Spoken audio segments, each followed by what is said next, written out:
Yo, yo. Wooly, what do you have up your sleeve? Why are you suddenly so confident you can beat Octopimp? What do I have up my sleeve? What do you have up your sleeve? Didn't he beat you twice already? Are you talking about Guilty Gear? Yeah. Yeah, what would... I don't have anything up my sleeve. So why are you so confident now? You're going to steal the man's soul, apparently. Oh, no, I'm going to lose that. Yeah, I'm probably just going to lose. I mean, he's got his main character in Guilty Gear 2020. I don't have my main. He's got, way more experience in hours. He's just an overall better player than me, and he's already playing the game right now. I have no chance. What's up? What is happening? I'm telling you what's happening. I'm telling you Then what's happening. What? But he's super good. He's totally a fucking beast god at this game in general. And yeah, it's going to be a fucking blowout.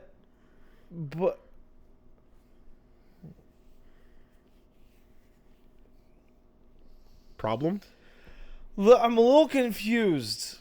Questions? I have one question. Yes. Then what is the nature of the soul stealing? Oh, well, that generally refers to when you steal someone's burst, when you grab someone's burst. It's a reference to like when you call someone out really, really hard in an anime game and you grab their burst. That's what it means when you steal someone's soul. Because this feels like a big call out followed by like, oh, I didn't call him out at all. Oh no, I totally called him out. Big call out tweet. Question? Problem? Concerns? What's up? I'm concerned that I'm losing my mind. Okay, that's fair. This seems nonsensical to a degree I was not prepared for. You've been losing your mind for a while. That's all right. Fine. No problem there. I don't... What's stressing you? What's... Nothing. All right, hey, man, what's up? Is this not a very straightforward situation? No! I thought it was. No. Okay. Usually, oh man, I'm going to get him so bad, followed by, oh no, I'm going to die, is a confusing series of events. Oh yeah, well, I mean, I hope people are tune in and get excited by all that. Okay. And I hope that call-outs and it's like Mike Tyson saying he's going to eat your children before the fight, and then be like, oh yeah, I know, I knew he was going to win, yeah. Oh yeah, well, you know, I hope people are get excited for all that shenanigans and tune in to watch it, because that's me doing my job. Okay. As they're being very nice and inviting me to come out and try their video game, and I would like people to take a look at that and see how that goes, and if checking out the video game also means they can doubly get entertained by watching me and Octopimp continue our quote-unquote feud, then... Is this his work? Is this feud a work? Wally? Oh, yeah. Massive work. Huge, humongous work. And now you're shooting with me right now. Absolutely. Oh. Well, now it makes more sense. I didn't know that the fighting game community had works. Oh, it's a massive work. Oh. I thought it was all shoot. No, what the fuck are you talking about? This is shoot. Okay. Yeah, duh. All right. So one's okay. The only thing that's not a work is the part where they legit did not tell me who I was fighting, and they kept it secret for super long, and I had no idea why, and it was really weird that they were not telling me. It looked like Octopimp also knew that he was doing it, but also did not know who he was fighting. They had plans for someone, and then it didn't work out, so they talked and whatever. There's this whole thing, but like, you know, like for a while, Zot was just not telling me what was going on, and I'm like, okay, I have no problem with this, but this is very unusual. And then the moment his face showed up on that stream, I immediately understood. I'm like, it's because this fucker masterminded the entire scenario, and he wanted to have it completely in the dark until I sat on the stage, and then he walked out. You know, which, to be fair, would have been incredible. People are super confused about what we're talking about, so I should give them some context, I suppose. Okay. The new Guilty Gear 2020 stream that aired last weekend showed off some gameplay, and then at the end of it on the American stream, they had Kizzy K, Zotbuster, and Octopimp, I'm forgetting the other gentleman's name. I'm sorry. And so they basically just announced that at Arc Revo, the game's going to be there. People are going to be able to touch it and play it and stuff, and stare at it, and that I'm going to be there as well. They announced that I was going to show up and that I have an exhibition match to play, and that's going to be against Octopimp. And yeah, this is going to be the third, and it's going to count for all the marbles, as they say. In a roster where your character isn't there and his just got announced, and he's one of the best Potemkin players in the fucking world. Yeah, So yeah, it's gonna be a good time. I'm looking forward to it. Have you thought about cheating? Yes. Okay. Do you have any ideas? Good ideas that might work? Not yet. Okay. None that won't be apparent on stream. Okay. Could you find the Ghost of Marvel and pay him to show up and just be crazy? I'm not sure that the Ghost of Marvel is still alive. But he's the Ghost of Marvel. He's forever, man. Unfortunately, I think the Ghost of Marvel might just be a homeless gentleman from somewhere in the New York vicinity. Okay. So we don't really know what happened. Wasn't that at Evo though? It was at Evo. So how'd he get? I think he came to Evo. How'd he get to Vegas? I would imagine that he spent all of his money on a plane ticket. Oh, okay. To Evo, and that's how he became homeless. Man. Shirt off his back so that he could buy the plane ticket. Look, man, the FGC has a lot of people, and some of those people might be a little sick. They might be a little ill. Yeah. And you never know. So.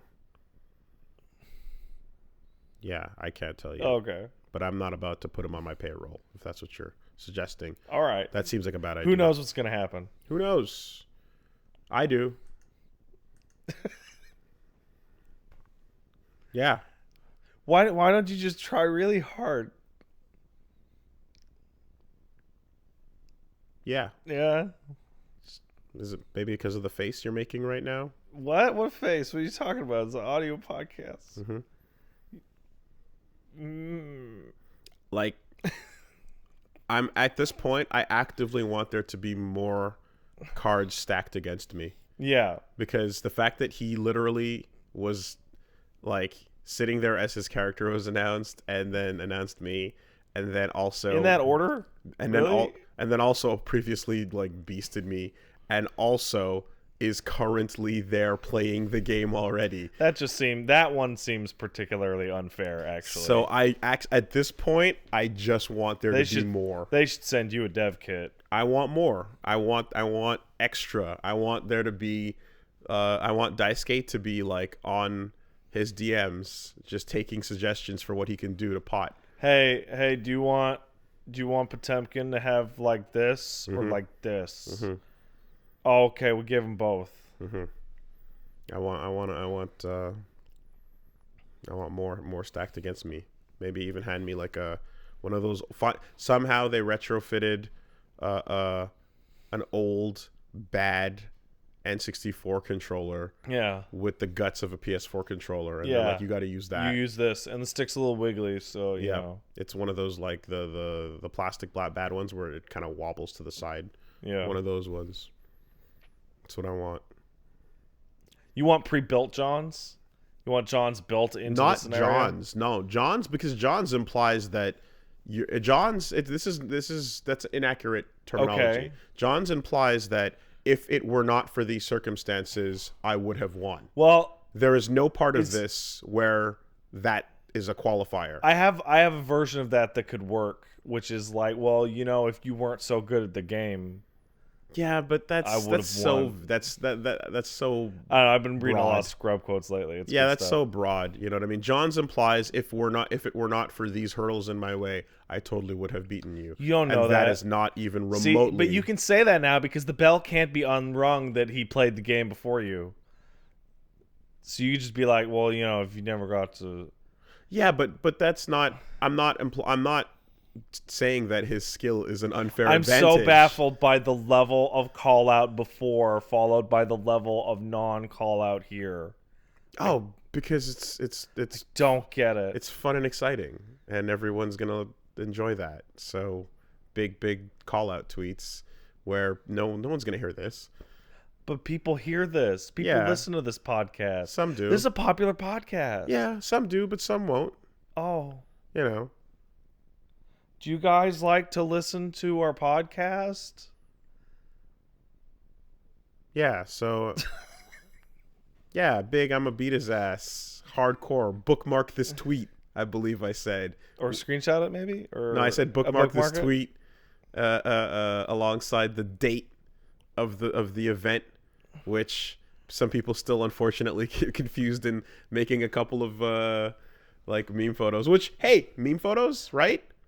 Who doesn't love first a good of all, meme? hey, check it out. Meme photos, fun little posts, all that jazz. Does that happen if I don't make a call out? No. No. So good. But then it says, but then one of them was like the match at Evo, and I'm like, no, it's Arc Revo. I'm feeling a lack of commitment to the work here. Well, you just asked. It's the first thing you asked me I when know. you sat down, so I'm just gonna give you the honest truth. But isn't the work that you're supposed to lie and be like, oh, I got something up my sleeve, and then you show up and you have nothing? On Twitter, I guess. Okay.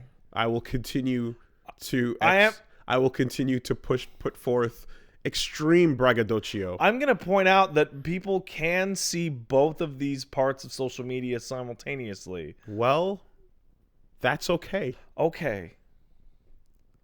I'm not that complicated. I'm actually a very simple person.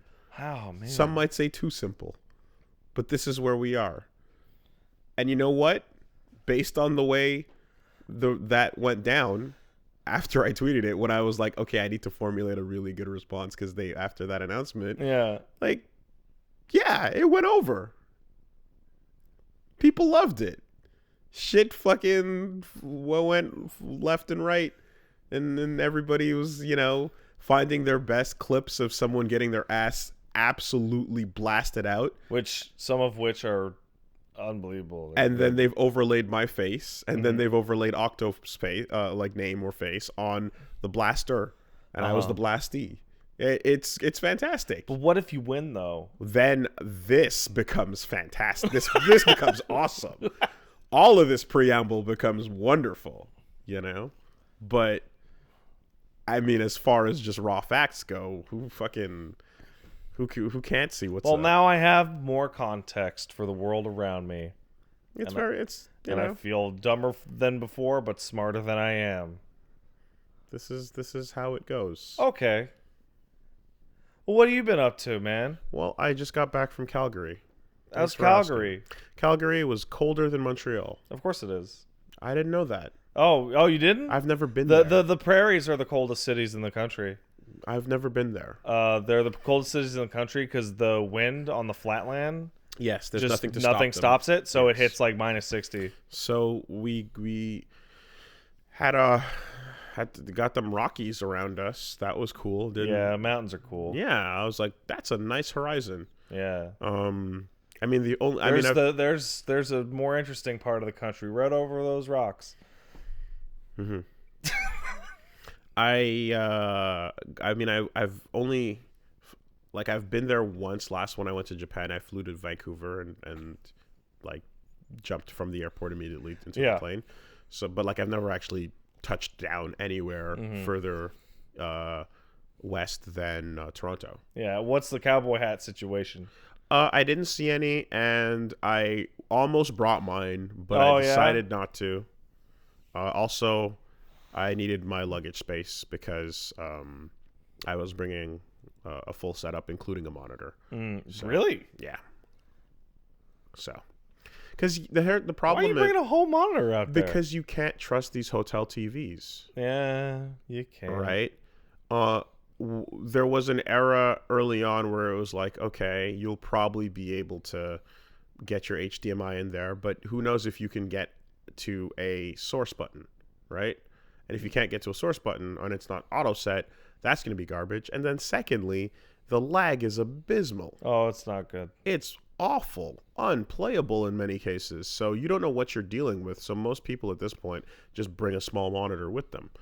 You ever look into those like backpack combined TV things? That's exactly what I was looking into. Yeah. And I don't think I'm going to end up getting one of those because I still want my console like here. Yeah. And I'm going to be using it all the time. I work with it. So, switching it over to the portable thing is going to become a bit more annoying. And I don't want a full-on extra carry-on suitcase. That's no So fun. what they do have is monitors that are almost the exact size of a PS4 that sit right on top. Okay. So I'm actually looking into one of those. Like HDMI monitors? Yeah, full-on HDMI monitor and maybe a little bit bigger than the 13 inches or so. But like it sits nicely. Don't have too much to worry about in terms of lag. Like there's I've seen some people at tournaments like rocking those on like a bar top, you know what I mean? So I'm looking into that. But anyway, went to Calgary for Canada Cup. Canada Cup was Canada Cup is it's a big tourney that usually goes down. For the last couple of years, it was in Toronto. I'm kind of shocked they moved it from TO to Calgary. They moved it back to Calgary because the first ones were there. Oh, I didn't know that. Yeah, the first ones were all over in Calgary, all in Calgary. There was a while where we were trying to I remember when I was running Montreal stuff, I was trying to get Lapchi to bring it over here. The TO guys wanted it in TO. There's more people there, so made more sense. It was never gonna. Nothing's ever gonna come here instead of a TO. Well, that's not true. DreamHack comes here. That's true. But anyway, they had it there for a couple of years. Last year they kind of combined with EGLX, and that unfortunately there was some really shitty stuff done on behalf of EGLX. Like they just didn't understand what a fighting game tournament needed. And they were trying to kick people out of the venue before at 6 o'clock or something like that. When you're like, these tournaments go late. These tournaments go till how do you tomorrow? Not know about what you're working with? It was terrible, right? So that sucked. But anyway, so back to Calgary it went. I was going in particular for Samurai Showdown because it was going to be the last of the announced premier tournaments. So the winner of that gets to go to Japan for the World Finals next year.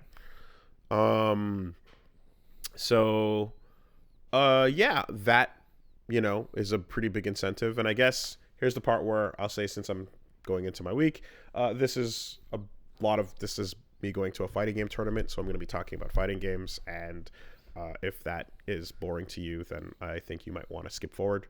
I'm going to do my best to not use any jargon and talking terms. That jargon post got you, huh? But it's funny. It's funny when I see those, because that's a comic from a thing that was just like a text dump before that. But it's like ever since Fisticuffs, I've consciously made an effort to not go into those terms. I've consciously made an effort to try and keep it as general as possible, but I guess I was not keeping it general enough. I will say one thing, and that is you have had a natural built-in disadvantage in that almost everybody that you know that likes video games around you in your personal life also likes fighting games to a degree. Nobody likes the games I like. So I have a lot of experience explaining why I like my stupid baby RPGs. I see, but that's not really. I don't see it that way at all, though, because quite frankly, I kind of feel it's the other way around. Really, I feel a huge disadvantage in terms of the fact that the fan base that knows us, that is coming from the same place. Hello, everyone. Showed up for survival horror and RPGs. Oh, I don't know about that. That's like there's a decade ago. No, but the Matt and Pat fan base, at its core, was a lot of that. That's why Shitstorm is such a huge deal to a lot of people. I don't know. That was the stuff that I'm interested in doesn't overlap with those. So if anything, I feel like I'm the outsider. I don't know. That only counts for people that showed up at year 1, 2, 3, etc. Some compared people, to horror and RPGs are a massive part of Well, of the luckily, people that follow our luckily stuff. for me, I don't have to explain horror anymore because it's dead. Sure. I've like over the years I've noticed like there's been some overlap in those who happen to care stick around, but there's so many that like would not have showed up for my shit. Have you ever worried They came for your shit. Have you ever worried that it is because fighting games are bad? No, it's because they're hard and unfriendly to start playing. Yeah. And they don't explain things, and It's fairly interesting. A million because, other excuses. Like, and their online is not great, and like there's just a million things that could be fixed. Like, whereas an RPG is put $50 down, get 100 hours of fun, yeah, and then it's like you read a book at the end, and then you go, cool, I read the book. I actually think a weirder and more fair comparison would be like, let's take Street Fighter and like Warframe in terms of like time investment, but like Warframe doesn't boop your nose when you don't know what you're doing, right? There's also a natural stopping point in a lot of these games, in survival horrors and yeah, those, because you hit a credit, you know. So for you, I mean, the credits don't even roll after Octopimp is standing over your corpse. Definitely you not. Still have to go keep playing. But all that to say that I think the core came from a different place, and that's why so much of like what I've had to do over the years has been on a like introductory, friendly sort of level. You should have. There's people that definitely are in and they get it. Yeah. But like so much of what I'm doing mentally whenever I'm talking about fighting games on like in front of a microphone is editing for people that are new / might not understand it. So when I see one of those posts, hilarious as it is, it makes me go, am I not dumbing it down enough? I really tried my best to never use the best super complicated I know exactly stuff. what it is. And it's like you're building off, like you're like, okay, we started this podcast and I explained what footsies is 3 weeks ago or a little bit ago, right? And I'm like, good, now everybody knows what footsies, except most people, they only catch one podcast here, one podcast there, because they're not consistent. Download every podcast. So then the next time we talk about footsies, even though we explained it last time, they didn't hear it, and so they go, what are footsies? That's why like I try and re-explain the stupid bullshit every time, and I see you die every time. Yeah. And I'm like, well, it's because... But I don't know. But I also... number babbies. Okay, but I also explained that I don't die either. I have resting bitch face if you want to... You do. I have resting bitch face, and everyone overanalyzes you do have the RBF. way... Right? Everyone overanalyzes the way I look when I'm just listening. Yeah. Right? And even if I'm giving my attention and asking and like responding and being a part of the question, like I'm still going to sit and listen to what you're saying. Yeah. Because that's the way I listen. See, I kind of wish... But listening normally, as people see it, they're already interpreting that, oh, he's dying inside. And that's the way you interpret it too. I wish and I you had... both are putting that on me, but it's not there. I wish I had RBF more than what I got. Sorry to get real, but... my resting face has my lazy eye point to the side, and it's like, the fuck is wrong with you, resting face? Sure. Because I'm like, But like I promise you a bunch of times where like I'm legit, like we're having a conversation. Well, don't worry, we can test that today. Okay, but you automatically, I bet you won't. Yeah. Because if it's about what was it even called? It's such a weird name. Disco. Oh yeah. Yeah.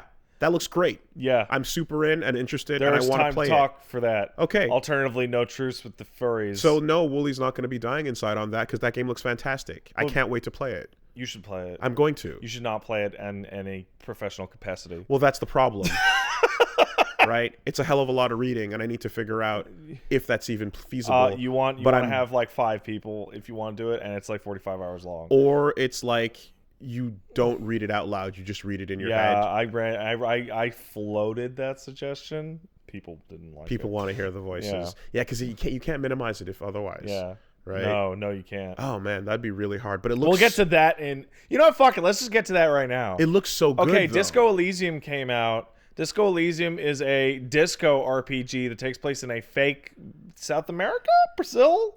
It's fake universe, everything, in which you play as a scumbag shithead, the worst cop ever. And you have that scumbag face. Yeah, you have the scumbag face that you can't change. And you customize everything around it. Like, you can get dressed. Yeah. But you still look like a piece of shit. In which you wake up and the very first thing in the game is your ancient reptile brain and your limbic system are arguing as to whether or not you should wake up out of your amnesiac blackout because you're so fucked.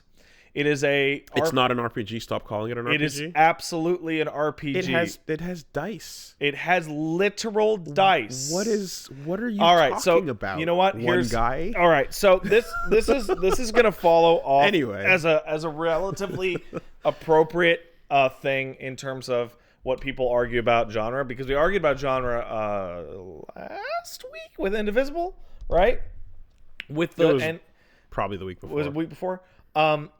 A lot of people don't believe that Disco Elysium is an RPG, and that is a fascinating distinction that I see.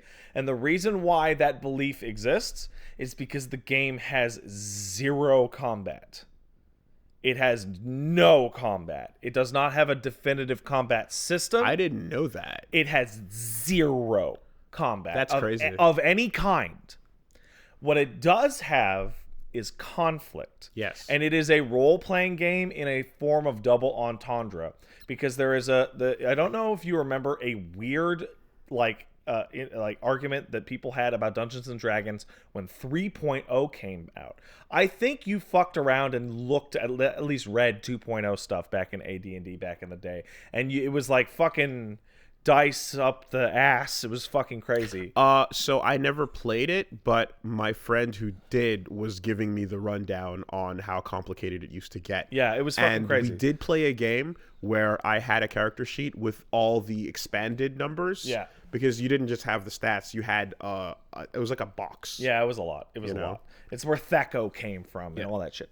3.0 added something that a lot of people liked and a lot of people didn't like. And one of the things that it added was roles for social stats, right? If I remember correctly. This is like 15 years ago.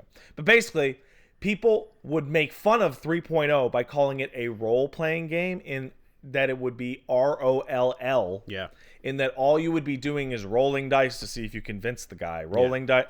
And Disco Elysium is like that. It is very Planescape Torment. And it's it shows very you the dice. old-fashioned. Yeah. But, hey, dude, I want to fight this guy. No, you know what?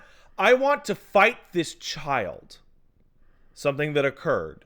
Why do I want to fight the child? Because I asked him to stop throwing rocks at my lynch victim's dick, and he started screaming that I was going to rape him.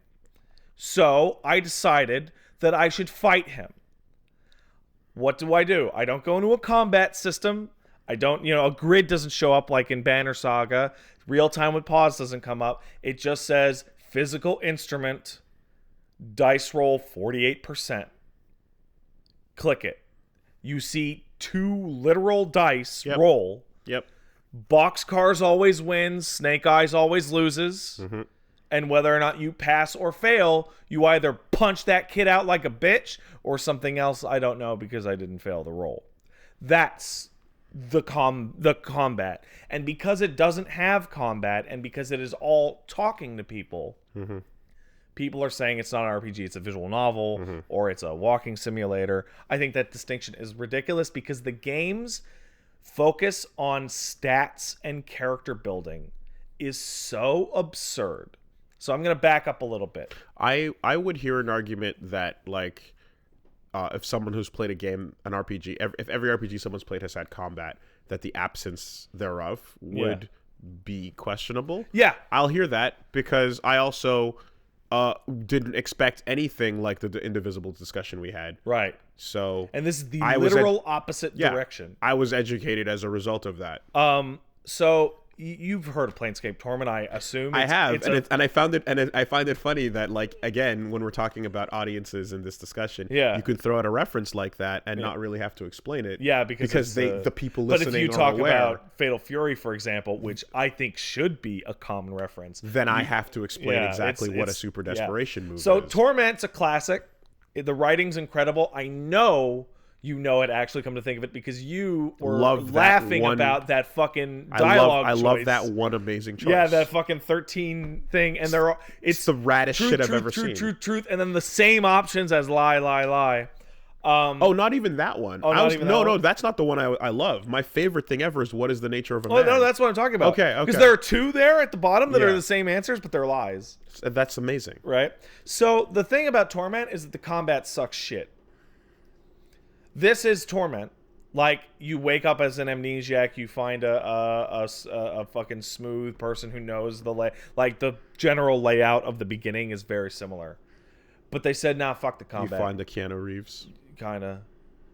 You know, he fucking went back and recorded extra lines. I know he did. That's so cool. So, we're talking the about game's Cyberpunk, obsession with statistics is bordering on the unhealthy, and it represents the most unbelievable reactive storyline I have ever seen. So I'm going to walk you through some dumbass stats for a second. Follow with me, gang. This will go somewhere. The main choices you have when you start the game: do you want to be really academically intelligent? Do you want to be emotionally intelligent and sensitive? Do you want to be physically powerful? Or do you want to be dexterous? These are pretty classic standbys. It's basically strength, intelligence, dex, and etc., right? Charisma.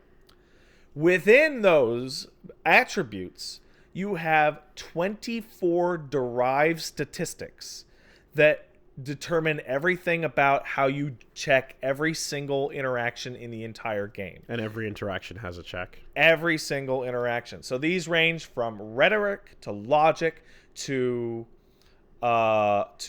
dexterity, essentially. Do we have to explain what a check is? No, it's when it checks against your skill. Sorry, I'm thinking about all of I know, this right? now. It's in my brain. Right? It's in my brain about when it's not a fighting game, how much has to be explained or not. So it's got all sorts of normal curious. stats like that. It's got stuff like that's a little more esoteric, like empathy and authority.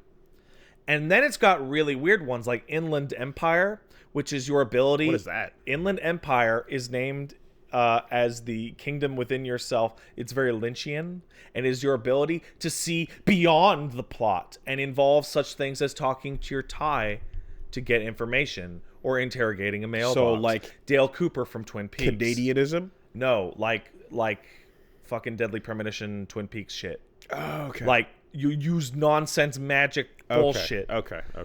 And then you get to my favorite one. I picked Encyclopedia, right, as my signature skill. What did that mean? That meant on every single time I talked to a character, there was an encyclopedia roll in the background, and if it passed, the game would spit out background information about what we were talking about. So if they mentioned a district in town, there'd be a hidden little encyclopedia roll in the background, and if it passed, it would tell me how difficult the check was, and then it would say, this district is the blah, blah, blah, blah. Yes. That's if you choose something optional. Wow. If you choose something like the best example possible, electrochemistry. Electrochemistry is your love of drugs, your tolerance for drugs, your understanding of those who love drugs, etc. A really good example in popular fiction, Walter White has incredible logic and intelligence, but Jesse Pinkman has great electrochemistry. Yeah. You know when he tricks the meth head into digging up his own yard? Yeah. That's a successful electrochemistry test. Right? So when you go into a bar and you see a passed out man next to a spilled glass of rum, and the rum has stained the counter, what will occur is you will look at that and your electrochemistry will literally speak to you, because the stats are your party. You have 24 party members with you at all times, and they are the aspects of your personality, and they are your stats. So the lore stat is spread out across every possible interaction that has to do with information. The empathy stat is every time you talk to somebody and you're trying to figure out how they feel. The esprit d'accord is whenever you talk to your buddies at the police station and you're trying to figure out the morale there. And electrochemistry is every time you encounter drugs, alcohol, or whatever, such as the stained countertop, electrochemistry shows up in your dialogue and goes, hey, man, you haven't had a drink in hours. Yeah, okay, so this is exactly as cool as I thought it was. Yeah. And I'll take this as an example. You haven't even talked about drinking in hours, and that's a dialogue option that only showed up because I hadn't asked for a drink at that point in the game. And at this point, it goes, you have 3 options. It goes, I don't need a drink, a third one, which I don't remember, and the first one, which I picked, which, I've been secretly thinking about drinking for hours. And electrochemistry will yell at you. You know what you should do? You know what make you feel great? Licking the booze off that countertop. And after I did that, and I talked to the passed out guy beside it, he said, oh, it's a shame I can't offer you any rum. And my character had a dialogue option saying, no, it's fine. I had some. It was fantastic. So these checks, there are 24, are exploding across every conversation in a game that's only dialogue. Constantly. When you are talking to a person for the first time, if your authority senses that they respect authority will pipe up and tell you to yell at them, or assert that you're a police officer, or yell at them that you're a police officer, or take out your gun, etc. And the most interesting thing is that the game will warn you, if your stats are too high, they will damage your character. How so? Because if your stats are so high, you will pass every authority check. And authority will show up in every conversation telling you to assert authority. If your encyclopedia stat is too high, every single conversation you have in the game will be filled with extraneous detail that doesn't matter. You become that weirdo obsessed with that stat. If your drama is too high, people will take you less seriously because your dialogue options will tend towards the more ridiculous. Yeah. Okay. Etc. And it becomes an obsession. More than that, on top of all of that, correct? Yes. Yes. Okay. On top of all that insanity is the fact that I and 2 friends of mine played and saw every single conversation go differently, because your stats can get you, so it's a range from 6 to 1. You don't have enough points to be good at anything, right? If you have 6 and 1, most of the others are going to be garbage. What this means is that when you're trying to do things like sneak away, fight a guy, open up a dumpster, or grab your tie off a ceiling fan, you fail checks you can't redo in most cases, constantly. You fail them constantly. But they're not fail states. They're just your character fucking up. So, for example, in the first room in the game, your tie is on a ceiling fan that is going around. I did not think and forgot to turn the fan off before trying to get my tie. Therefore, I suffered a -3 to my physical impediment to try and grab the tie, failed the check, almost had a heart attack from exertion, took a point of damage, and became near death, and could not get my tie. Immediately. When I called the precinct to tell them that I had in fact lost my badge in a drunken stupor, and they made a joke about, well, at least you didn't lose your gun, right?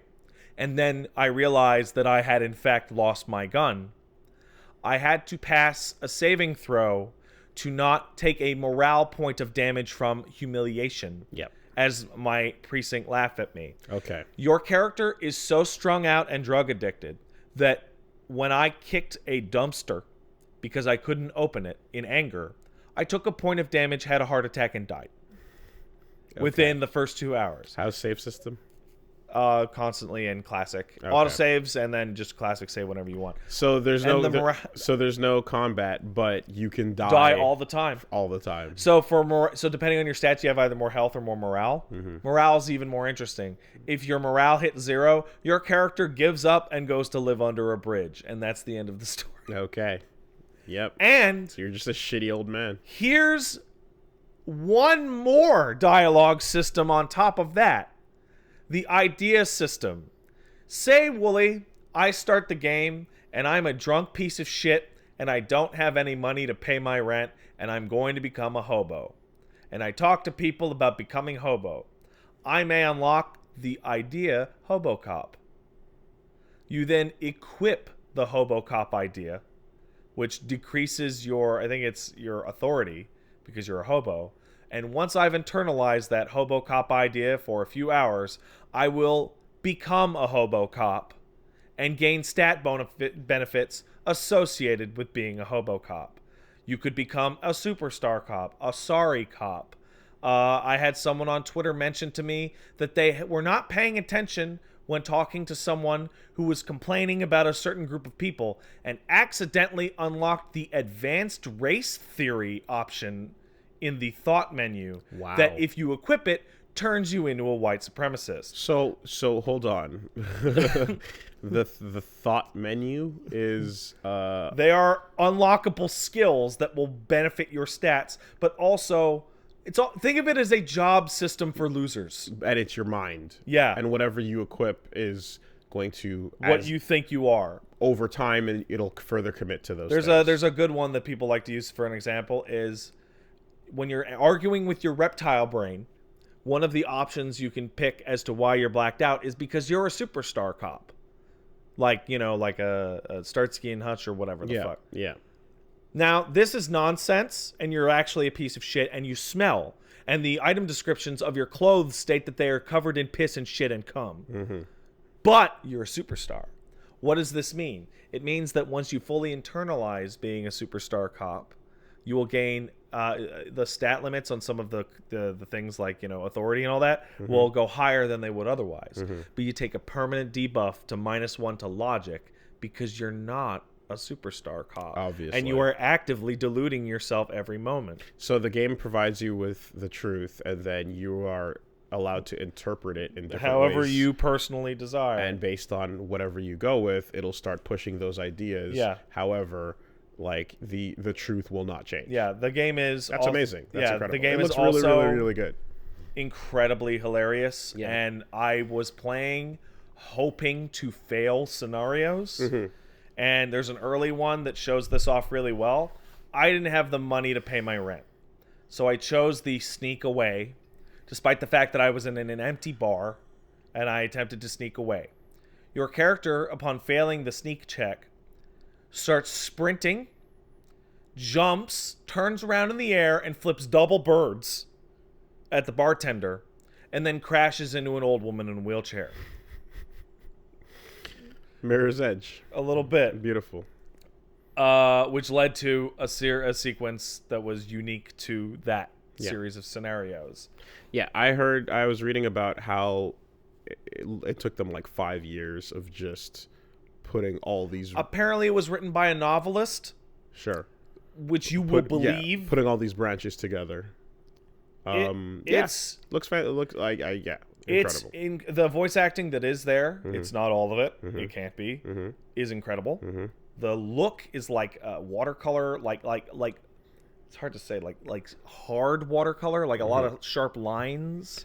But it's still just reading an audiobook in terms of like trying to play this in front of it is the an most audience. complex choose your own adventure game that's ever existed. Yeah. And it is how do I don't know. Well, I streamed it for 3 hours. Yeah. I spent about half hour in character creation, half an hour talking to the chat, stuff like that. I only really read for 2, maybe even an hour and 45 minutes. I was doing recitation for an hour and 45 minutes nonstop at about the speed that I'm talking now, and cut the stream short because I was exhausted. Yeah. If you have ever, we've done a lot of LPs and we've read a lot of dialogue. Yeah. It's tiring. There is literally no comparison I can make that does this game's amount of text justice. Yeah, it's that much I can tell. I guess, like you said, you flirted with the idea of just reading it internally. Yeah, and there's too much. You would have to put like a timer on your own body to be like, read it now. Wait. No. I guess what I'm thinking of is that like because that's such a hurdle, right? And the LP poison is like seeping. Yeah. Weeping. But like is that unfavorable way of doing it not preferable to not doing it at all? Is well, the question, in right? in our cases, it's slightly different. As I'm doing, because if someone, for example, is like, "Damn, I wish they were reading it out loud," yeah, right? But it's obvious why that's such a huge problem. Should it not then be understandable that, okay, I'm not going to read this out loud, but that is what allows me to actually play it? Since I'm doing live content, the ability to just like not do it's like it's not even a discussion. It's like it's off the table, right? Because if people look away, they're done. In a YouTube context, with the ability to straight up pause the fucking game, it's more viable. Yeah. The game's also really long. Yeah. It's when people recommended it to me, I thought it was gonna be like a fucking 6-hour Telltale style fucking thing, and then I get to the store page and it's a $45 game because it's a full length 40 to 50 hour RPG with the most reactive dialogue I've ever seen. So like this I look at this and like playthrough after playthrough after playthrough after playthrough would be totally viable, right? So the game's an incredible, it's a steal at what it is, and everybody should buy it. Everybody, but it's a lot of reading. You want to read? Here's some reading. Yeah, I'm just this is one of those scenarios where you'd be like, do I bet on people understanding the problems, or do the problems mean that you shouldn't have tried? I don't know. I think you should. I think everybody should take a look at it. Yeah, and like a one-off would make perfect sense because you could recite it for a one-off, right, and then just die afterwards. But it's a lot. It's a lot. It's the total opposite of games that have nothing going on and you're just wandering around. Yeah. Right? That's really good for LP purposes. Yeah. Although of course there's also like paying attention to everything you're reading and making sure that you don't miss out on key hints. Luckily the game's pretty good at being like, the hints are your stats. The stats are generally trying to help you when they talk to you. Yeah.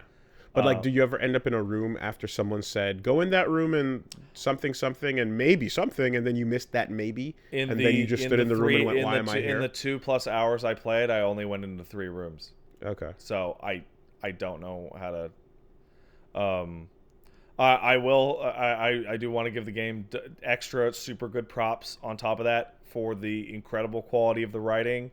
I'm laughing out loud constantly when I'm talking to some lady on the phone and she explains that it was in fact me that in a drunken rage broke the stuffed bird that adorned the bar. The options are, I'm sorry, I don't remember that, I'll try and make restitutions, and my favorite, just fucking bird.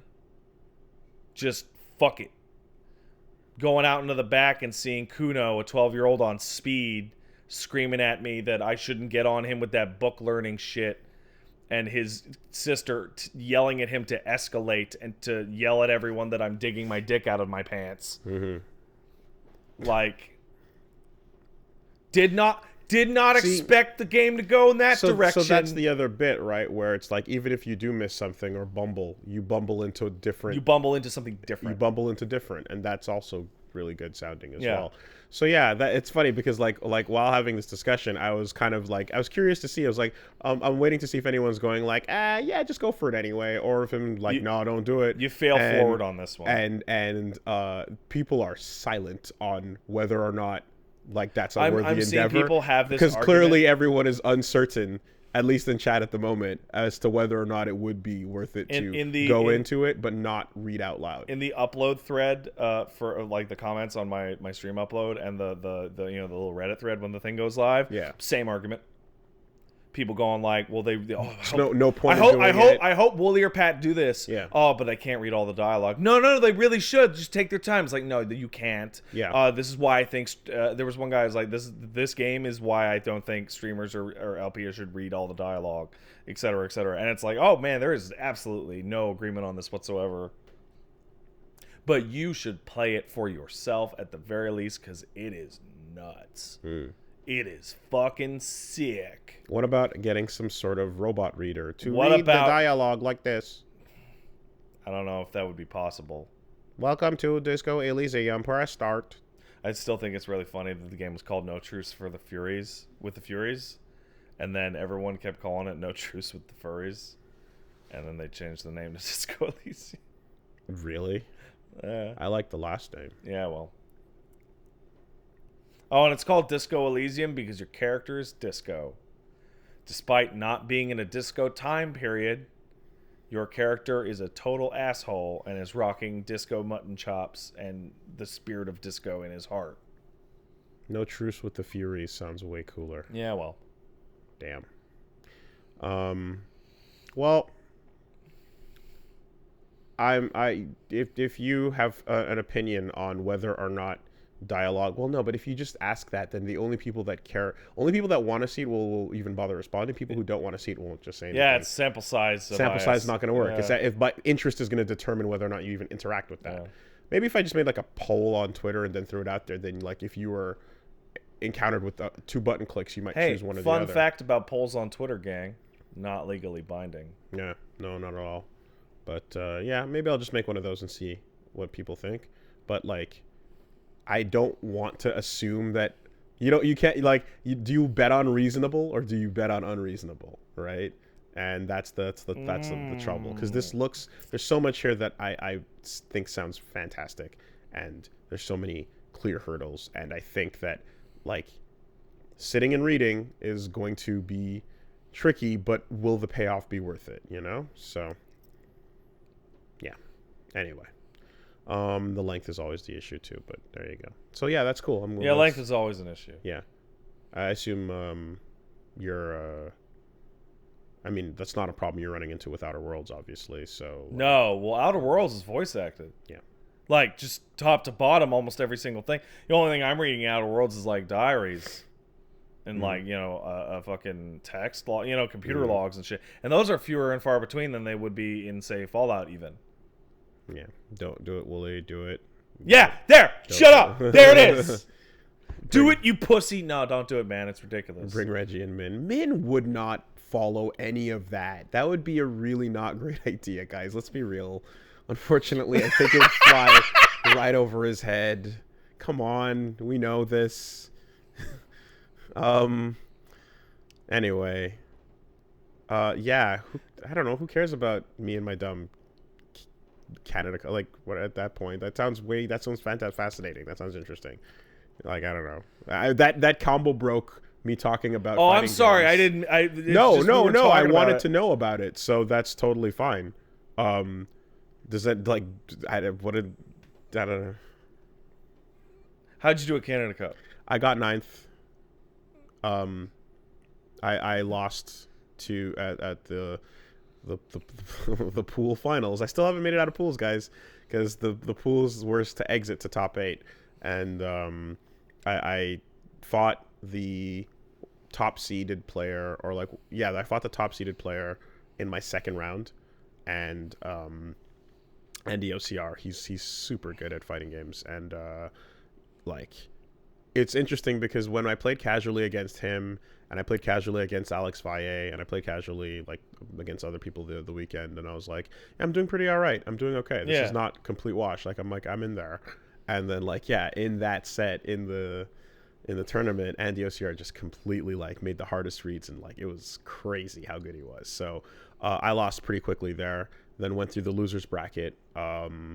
And went on a decent enough tear for a little bit, and came back up through to get to the pool finals, and then I had to fight Lord Jimmy Bones, who is the guy that's from Montreal that I play with all the time. Yeah. And what makes it even better is that I sponsored him to go out there. I covered his trip out there. So I literally created my own hurdle towards getting to top 8, the one thing that I wanted to accomplish. Self-destroyed. Oh, man. 100% self-architected, Could have done it if I didn't, but I wanted my really... That's what you get for being nice. Well, that's the hilarious part of these things. And Montreal versus Montreal happens often because it's eventually if you're good enough, it's going to whittle down to something. Yeah. But it breaks out in such a way where I'm I literally created my own wall and then was crushed by it. Good job, Itachi. And to make things even worse on top of that, while that usually goes definitely his way and we play a lot, I get my games in there, and we did a set the night before, and it was going very much my way. Things were going pretty good, and that and because of the way things went there, when we got to the seat on stream, and like went, yeah, that's the way it goes, and he switched to a completely different character, and I went, you motherfucker, because last night was not what you wanted to happen. So he just completely went. Dude, that sucks. He went a roundabout on me, and I was like, that's hilarious. But I get it. You know, we played this one way the whole time. Played. That's what he did. You know, so he made it up, and he got tied for 7th. But I want to make it to Sunday, you know. But whatever. In any case, at the very least, I know that like. Not just based on that placement, but also based on who was there, and based on like the casual sets I was playing and stuff. Like, I'm pretty good at this game. Are you climbing? I'm climbing. Yeah, I'm climbing. Like, I don't ever want to say I'm good at fighting games because there's always so much more to be. But I think I'm good at Samurai Showdown. I just don't think I'm like good enough to be like in grand finals. And I'm not good enough to be a top 8 level yet, but I think I'm good enough to like make it. So at Evo, close. Do you feel confident that you will drag yourself out of pools? I don't know. Okay. If it makes it to another Evo, I hope so. Oh, that'd be sad. This is SNK. This is SNK's second game. Yeah. All right. That's not the game people are paying the most attention to. All right. But at the end of the day, like, I'm just gonna, while it's alive, I'm gonna do what I can. It won't be alive forever. So while it's alive for now, I'm gonna do what I can, and that's why I'm like traveling and doing this stuff. Have you ever thought of because there's gonna be a time limit hard on this game when it suddenly doesn't have any of this stuff. Have you ever thought of going down to like a metalworker and like commissioning a fake trophy and then just lying? What's the point of that? Well, you would have it. And then you can lie to yourself. Okay, this is not to get all Ryu, but like the trophy literally means nothing. Okay. Like, who actually gives a fuck? I like trophy. The payout means nothing. What? No. Dude, the cost of flying to Calgary and staying in a hotel is higher than the money you're going to make for winning it. Yeah, that's why you got to win it. Who cares if you win? Like, it couldn't actually mean less. Well, you can use the winning money to get yourself a trophy. You know, there's pop bonuses sometimes that might, you know, be a huge like incentive the other way and stuff. But in the cases of these events I'm flying out to, the cost of going there is always higher. Oh, sure. I'm just saying sometimes things are just as good when you just get them.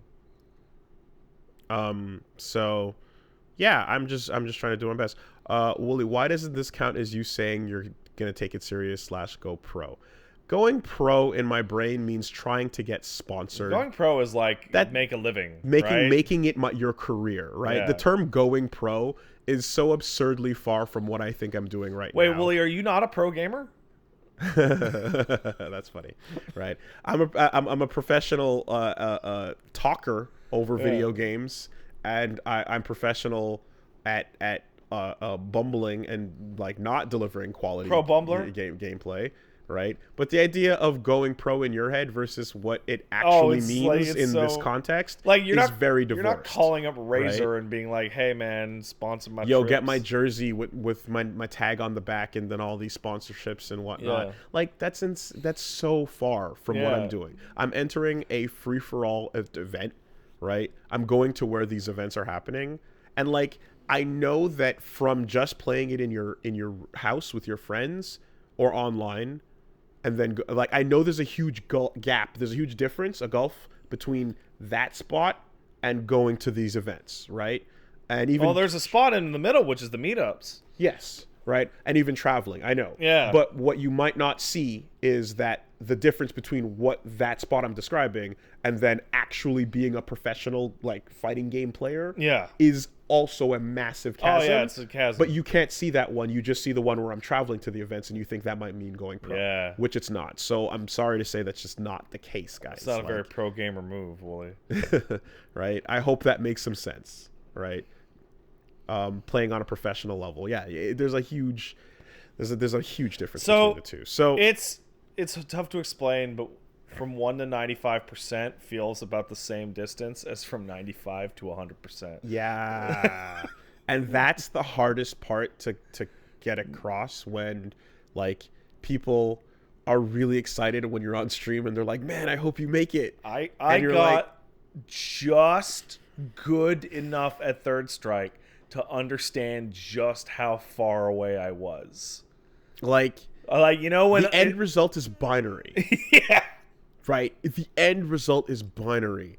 But there's just no words to describe how much the difficulty from 95 to 96 is compared to 1 to 95. There's a reason that the dumb anime line of "you are like X years too early to defeat me" actually resonates. Yeah. Because you feel it. And I mean, like, I can break down why I think the opening second of my match against that top-seeded player resulted in me getting a massive, like, 25 or 30% damage counter. Yeah. I ate a huge counter from him right off the bat.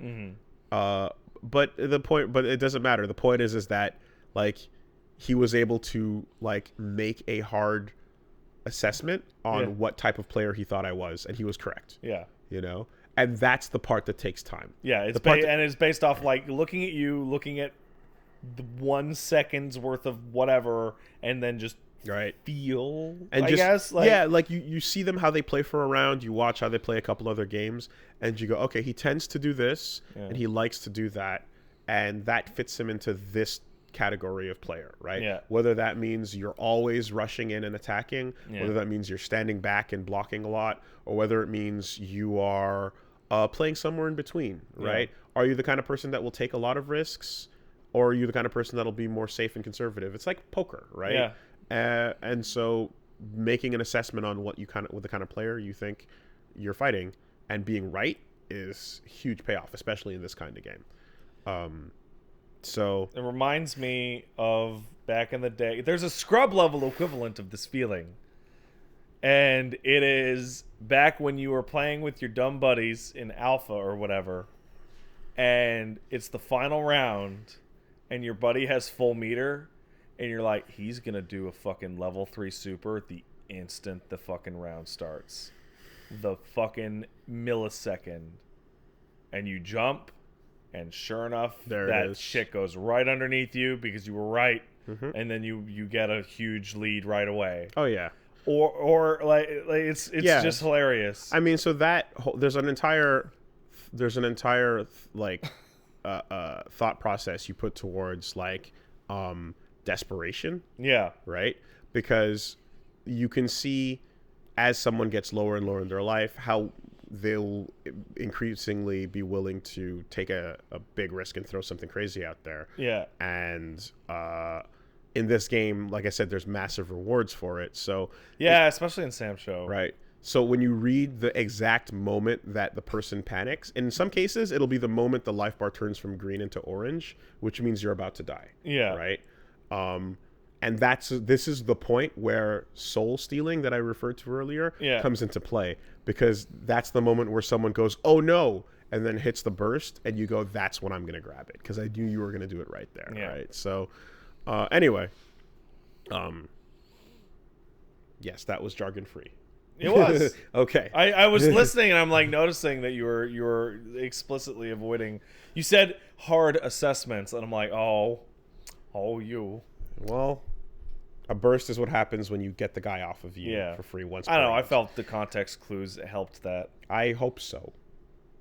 Don't worry, Wooly. Riot's gonna make a big fighting game with the League of Legends MOBAs characters, and then everyone will play fighting games. You know, I said that as a joke, and then I'm like, no, that's a real possibility. Yeah. Who knows? They can handle this any way they want to. Yeah. But anyway, so yeah, that was really funny. That's how it went. But in all, I had a lot of fun, and I'm glad that I was able to get an accurate gauge for where I guess I'm at the moment in terms of Sam's show. Do you get the feeling that, like, a couple months ago you'd have just died instantly? Oh, I know, because I also enter like online weeklies, Okay. and those same killers are present in the online weeklies. Oh yeah. So you get to see how far you go. It's all, yeah. And there's just like, I take notes on every little new thing that's relevant that I notice, and like that page went from like a couple of bullets under every character's name to now being a humongous scrolling note, right?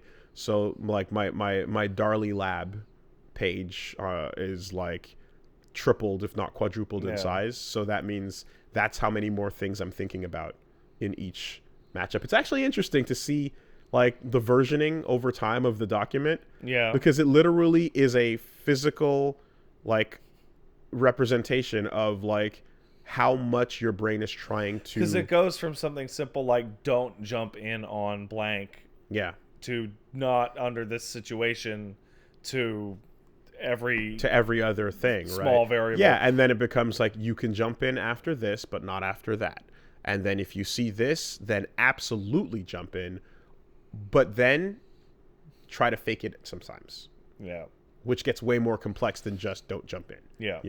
Anyway, so I love fighting games. I love them too. I really do. Arc System Works has completely replaced Capcom in my heart, and I think that's sad, but they deserve it. Because I just said, man, fighting games are good, and I like them, and my brain went to being excited for Guilty Gear and Grand Blue Fantasy. I'm glad you brought that up. Two things about that. One, it's interesting because Capcom Ona did an interview recently with Eurogamer, in which they brought up the fact that Capcom's currently not the main fighting game people right now, and he kind of said, well, the way they're looking at it is like, but Street Fighter's still Street Fighter, and we're thinking long term here, right? People came and asked him about Dragon Ball when that was coming out last year, and he's like, that's not necessarily what people are bringing up now, right? People are now bringing up like Mortal Kombat being the thing, but he's like, we're in it for the long haul, and Street Fighter's gonna be Street Fighter until they massively fuck it up. And to be fair, he's not wrong about that, but like if it does end up in like, it would have to have multiple entries of like bad for the tide to turn. It would have to go through the equivalent of what Mortal Kombat went through, which was like 5 bad games in a row. 4. Okay, wait, where do we start? We're starting with MK versus DC, and we're working backwards through the trilogy. Okay, because I went forward and I started at 4, 5, 6, 7, 8. That's 5 games. Because DC was one of those. Well, yeah, you're pretty much there. Yeah, that's pretty much it. Like, MK9 is the thing where it goes from 3 to 9, man. But like the quality drop between like 4 and Deadly Alliance was even further.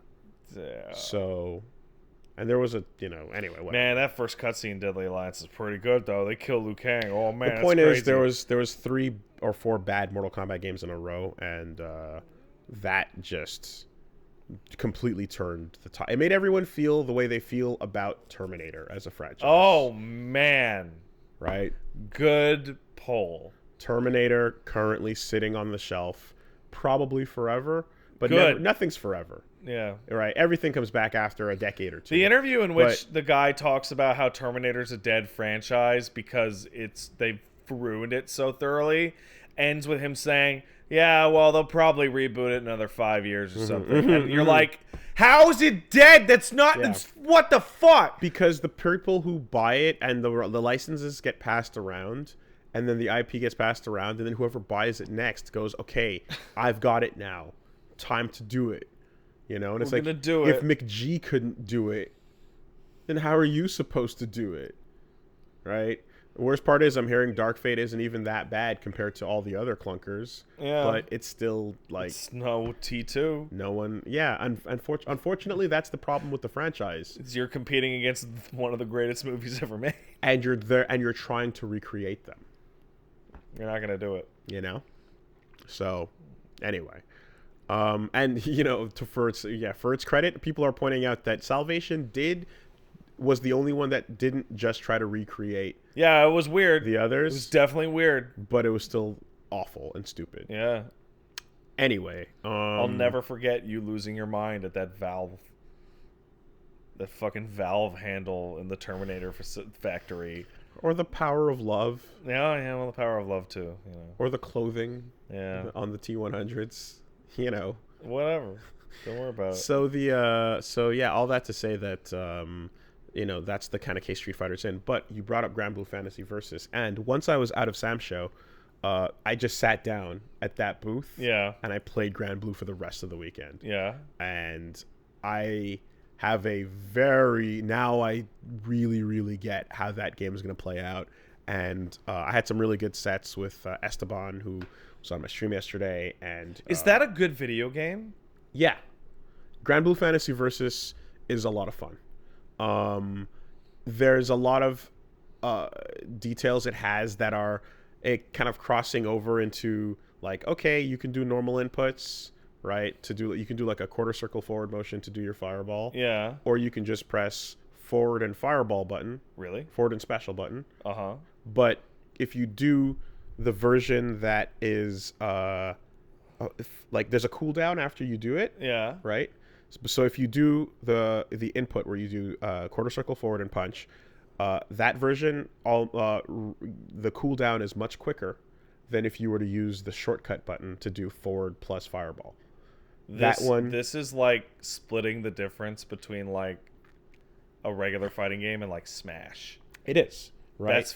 That's fascinating. So you know how they announced Terry Bogard earlier today? Yeah. And showed off that you can do inputs to do better versions of his moves. Just like Ryu and Ken. Just like Ryu and Ken. It's like that, Yeah. right? But in here, it's not better in terms of the damage it does or its application. You'll be able to use it more often. Yeah, it's that you get more frequent usage of it. Exactly. There are situations that even people that are pretty good at execution might want to go, oh, fuck, and just hit the shortcut. I found a couple of those. Because right? there's situations you just can't do so the motion. The perfect example of that is a Dragon Punch. Yeah. Right? Like, it doesn't matter how good you are at throwing out that Dragon Punch. Like, seeing someone in the air and immediately being able to press a shortcut for it is just a more solid way to play. It's faster. It's a more solid. It's a reactionary move, right? Yeah. So there's moves where you don't have to react because it's a part of your offense. Yeah. So throwing out a Hadouken is going to be a part Yeah. of your offense. You don't have to think about what they're doing as much when you're looking at them while you're throwing it out. But you're going to do a Shoryuken when they jump in at you. Yeah. So having one button to do that makes you a better player. You know? Yeah. So it's an interesting way that they've given you both options here.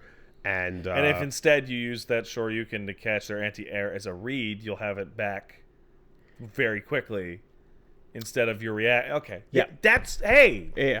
Oh, these Arc System Works people. Right. Very cool. Also, there's a move that Lancelot has, who I main Lancelot for now. I have to see what the rest of the cast is going to be like. But he's a really fast, pretty boy. He's a little... Grand Blue Lancelot. He's a handsome man with twin fangs, as they say. Oh, that's a hot man. He's a very hot man.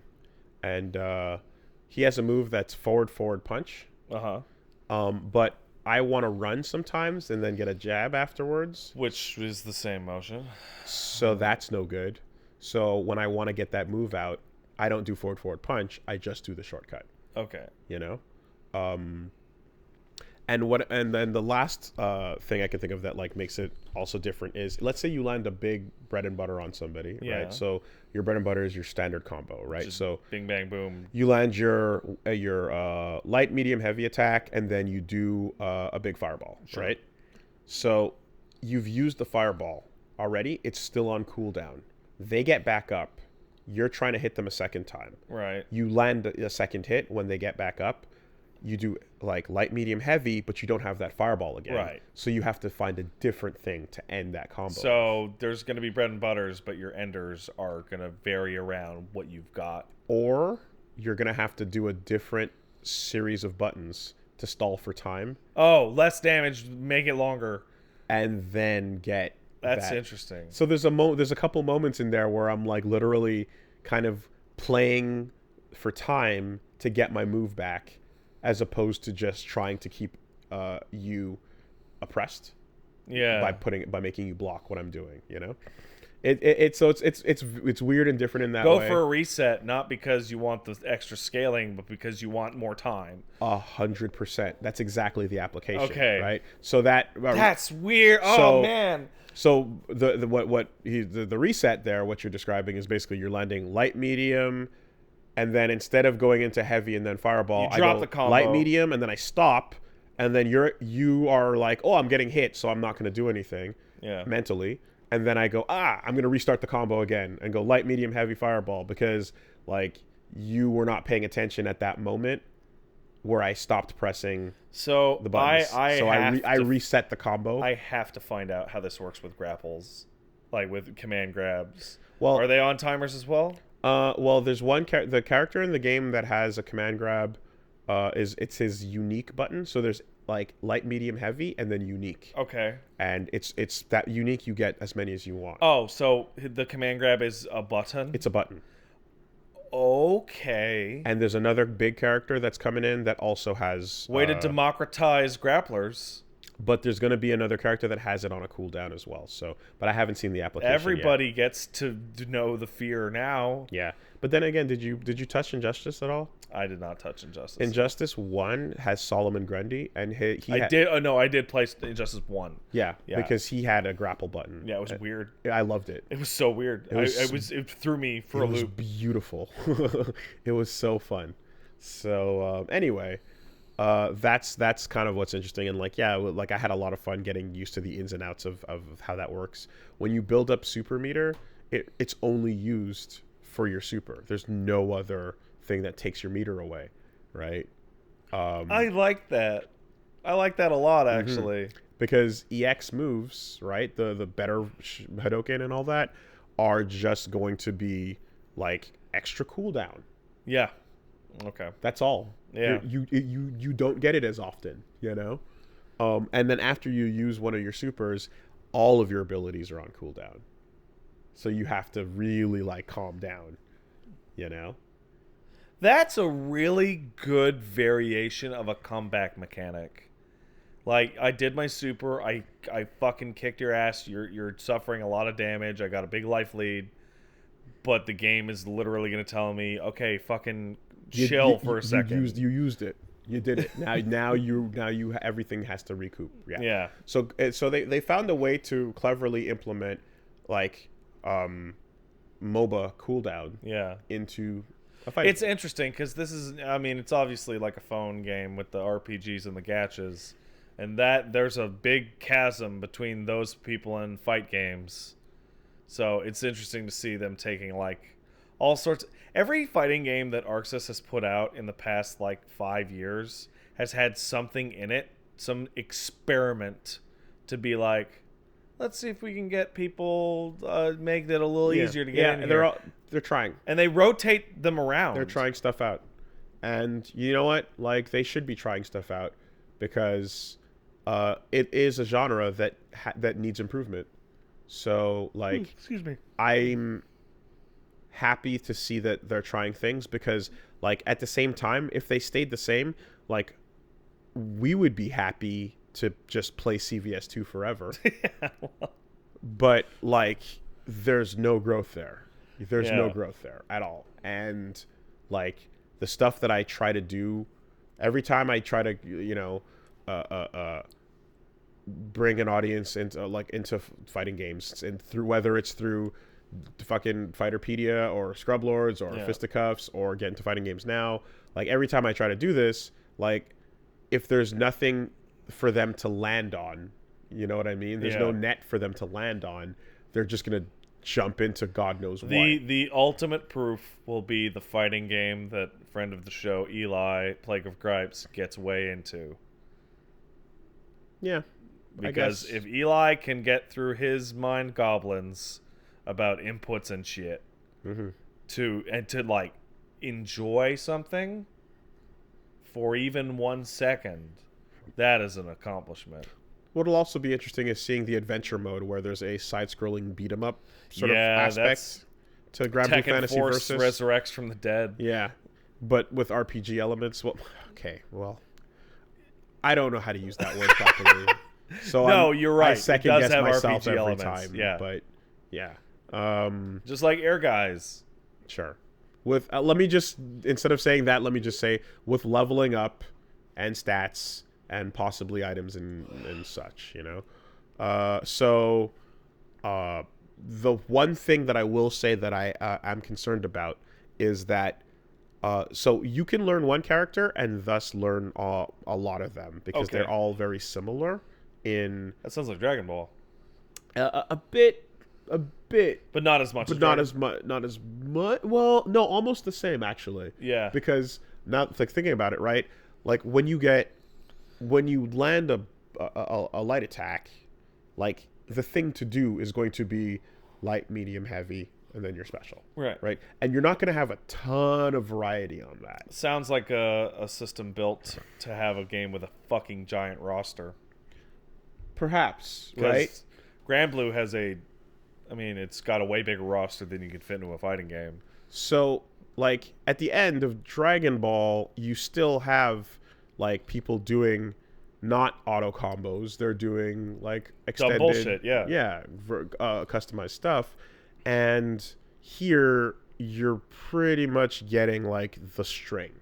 You know, you're getting the combo that works, that does damage, that you're used to, and you're trying to continuously land that in different scenarios. And like again, there's some things you can do to switch it up or stall for time like I mentioned earlier, but for the most part you're getting ABC 1 2 3, you know, like you're getting a set string, a set combo once people attack, and that is going to kind of, well, fighting game players want more variety than that, so that's something we'll have to see how it shapes up. But right now, that's the main thing about it that I'd say is like a little bit worrying, is just that like it's very clear what your character's main combo is, and what they're supposed to do, and that's the combo you're gonna do, you know.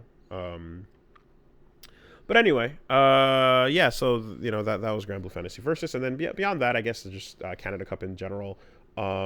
Yeah, since it was back in Calgary, it was much tinier this year, and you know, didn't have as many attendees as they usually do, but they still had the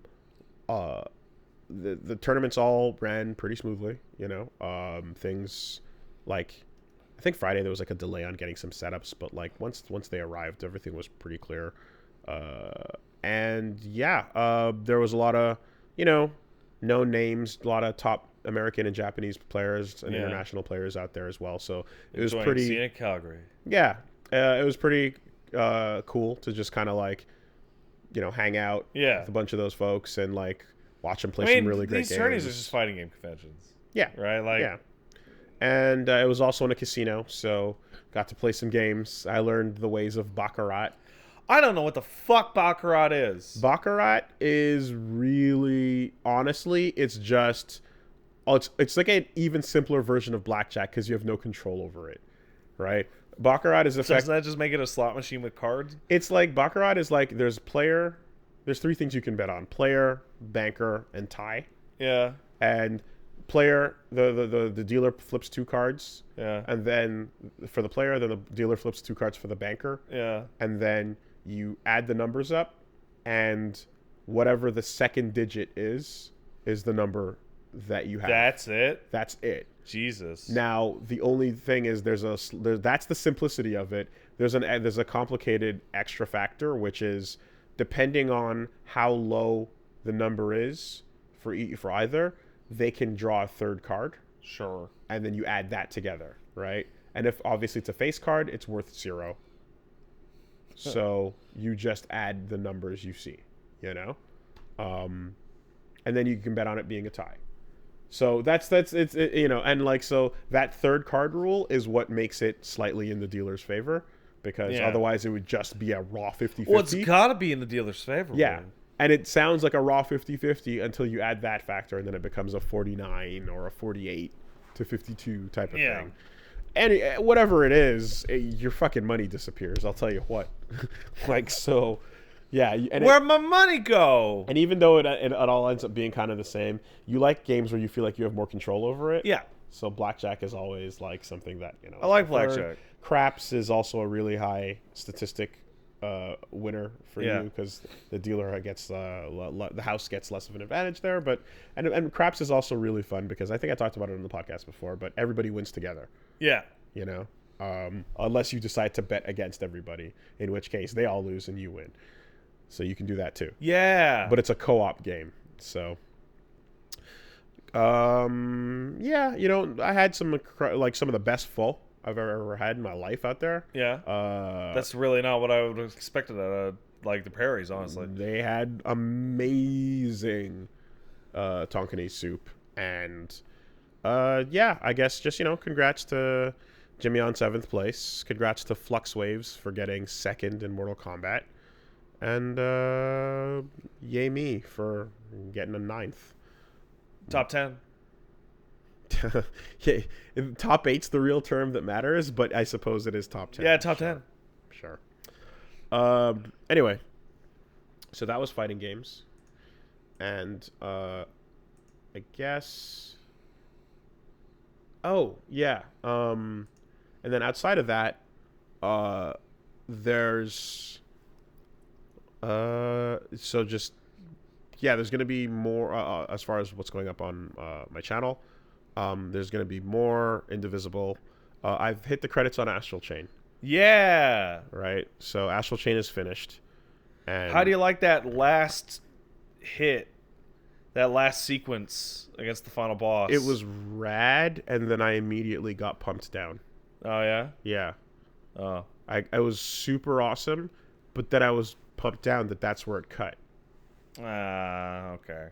I didn't want it to cut there. Yeah. Yeah, I'm gonna basically, for me, I don't feel the same way. I feel that this is a strong platinum game, but I don't think it's their best. Okay. You know, that's where it lands for me, and I respect the shit out of how ambitious it is, because it does a lot of things that they've never done before. Yeah, a lot. While retreading a bunch of what they're familiar with. And so, like, I get that this is like, okay, we're going to give it a first try, see how it goes. You know, and some of it landed, some of it didn't. But in the end, it's still definitely something that I would recommend people pick up and play. It's interesting because at the point that you're at once you beat it, the game turns into a way more straightforward action game. Mm-hmm. In that there appears to be just as much, if not more, content of just straight levels in the post game than there is in the prior. Of all the platinum games that are out there, I would say that this one has the highest chance of people bouncing off of it compared to others. If it's not like, if it has bouncing off, it's a fun term because most people just look at a platinum game and don't buy it. Right, but I mean that, like, the way it starts out. And it starts out weird. Yeah, and I spoke to a couple people this weekend who reflected that too. Oh no, I spoke to people as well. And I even spoke to somebody, and she was like, "Is this game fun?" Yeah. I'm like, just beat the second level. Yeah. And then they did, and they were like, "Oh yeah." But there will be some people that are just like, I don't want to clean up this skunk. I don't want to go throw these cans out. I don't want to do these dumb side missions. You know, like, some people will just be like, not about that at all. You know, and some people will just be like, this combat is, I can't follow it. You know, so it has the highest chance of people possibly being like, this is not for me. But if it is for you, then it is quite good. But it's not their best. It has some flaws, you know. But yeah, still a definite for the Switch library. You want that. Yeah. You want that in it's good. In your downloads. Definitely has the most content of a platinum game. Oh yeah. Nier is pretty high, but this probably edges it out. Maybe. I'd say so. Yeah, maybe. Well, anyway, so that'll be wrapping up this week, actually. So you can tune in for the explosive finale. Really cool parts of that final boss fight that I liked a lot. Same parts. That final boss is super stupid. Yes. it's so dumb. And then like many platinum bosses. Mm-hmm. Indivisible continues, of course, and I can't remember the last time a game threw party members at you so quick and so liberally. Even in the short time I played, that was probably my favorite thing about it. It doesn't stop. How many are there? Do you know? Oh God, I have almost 2 pages of characters now. Like, it's so many. I don't know how many are there in total, but like, I'm getting those like Chrono Cross vibes of just like, here's another one. CC is the last game that I can think of that felt that way. Here's another one. It didn't give them to you as fast. You know, and then there's the ones where you don't get them right away, but they show up. And you see they have a portrait. Yep. And you're like, oh. And so that has happened like 2 or 3 times now, where it's like someone has shown up and it's like, oh, okay, yep, I see you. There you are. And then they're like, yeah, I'll catch you guys later. I got my own shit to do. And you're like, fuck. You know? Naga Rider jumped in, did his thing, and then pieced out. And I'm like, God damn it. You know? Oh, really? Yeah. I would have been so pissed if I was still playing and that happened, because he's the one I want. It's not the time yet. Now's not the time. You know? So yeah, that continues, and traversal is you know, getting a lot of options, a lot of fun stuff. I'm continuing to really have a lot of fun with it. So that's over on Woolly Versus, of course. Again, gonna be starting new stuff too to cycle in what's going on. Gonna try to figure out how to handle like we were talking about, like considering things like Disco Elysium and whatnot. Hey, Wooly, you want to hear something really funny? Mm-hmm. This week features the 2 games most likely to kill LP/stream footage time: Disco Elysium and Death Stranding. Yep. Which from all... I was recently on the Level Clear podcast, which you should check out, which I spoke to Tough, a man who played, beat, and reviewed Death Stranding. It was fantastic. And everything he said about it was like, boy, my stream on Friday is going to be boring as shit, huh? Like, just takes about 5 to 10 hours to, you know, really get into the heart of it. And it's like, yeah, fuck! that's gonna be interesting. Oh man, like, we'll get into that a little bit later on the docket, but yeah, that is also dropping this week. I was gonna bring up the fact that yesterday I had a really good time. We did get into fighting games. Jimmy Bones came over with Reggie, and I had one Esteban from Hold Back to Block, from No Clip, and you know, fighting game documentarian, did the spooky documentary, did a bunch of other stuff, and is currently working on a feature-length KI documentary as well for Killer Instinct. So that's very cool.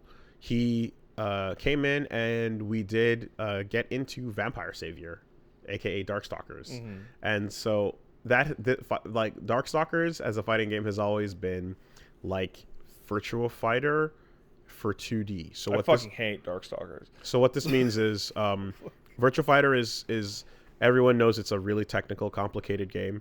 It's above your level of understanding. It's above your pay grade, and people who play it are in Mensa. So so Darkstalkers is like Capcom's first hyper game. Yeah. Before the Marvel versus Capcom series, before the Versus series. So this is them just going ape shit with no understanding of what the rules even should be. And this game is full of so much bullshit that this is Daigo came like Daigo's origins were with this game. Sako, Haitani, these really great Japanese players came from this game. They're huge on it because it's full, like everyone in the cast, even the worst characters have bullshit, you know? And the systems are just, they're 20 years old and they're confusing and just, or 20 or 30, however old they are, you know, at this point. I think it's 20. So it's got to be right. And We're I'll not give that old. And just to give you a taste of how obtuse fighting games used to be with games like Darkstalkers, right? Okay, so hey Wooly, you don't know what it used to be like back in Monster Hunter 2. You don't know what it used to be like. So if you were playing Vampire Savior, and you want to do a push block, right? Yeah. Push block is someone hits you and then you knock them away from you so that they go back midway. Get the fuck off me, bitch. Right, they back up about midway from the screen from where you are, so that you can like take a breather. You know, in a lot of Marvel vs. Capcom games, you just have to hit 2 punches. It's very easy while you're blocking, right? In this game, while you're blocking, you have to hit. Okay, so you have to hit buttons. Yeah. Right. The first 2 buttons you hit do nothing. All right. Doesn't matter what 2 buttons you hit, they do nothing. The third button you hit has a 25% chance. Fuck off. Go fuck yourself. Probability of pushing the person back. Go fuck yourself. The 4th button you hit has a 50% chance. The 5th button you hit has a 75% chance.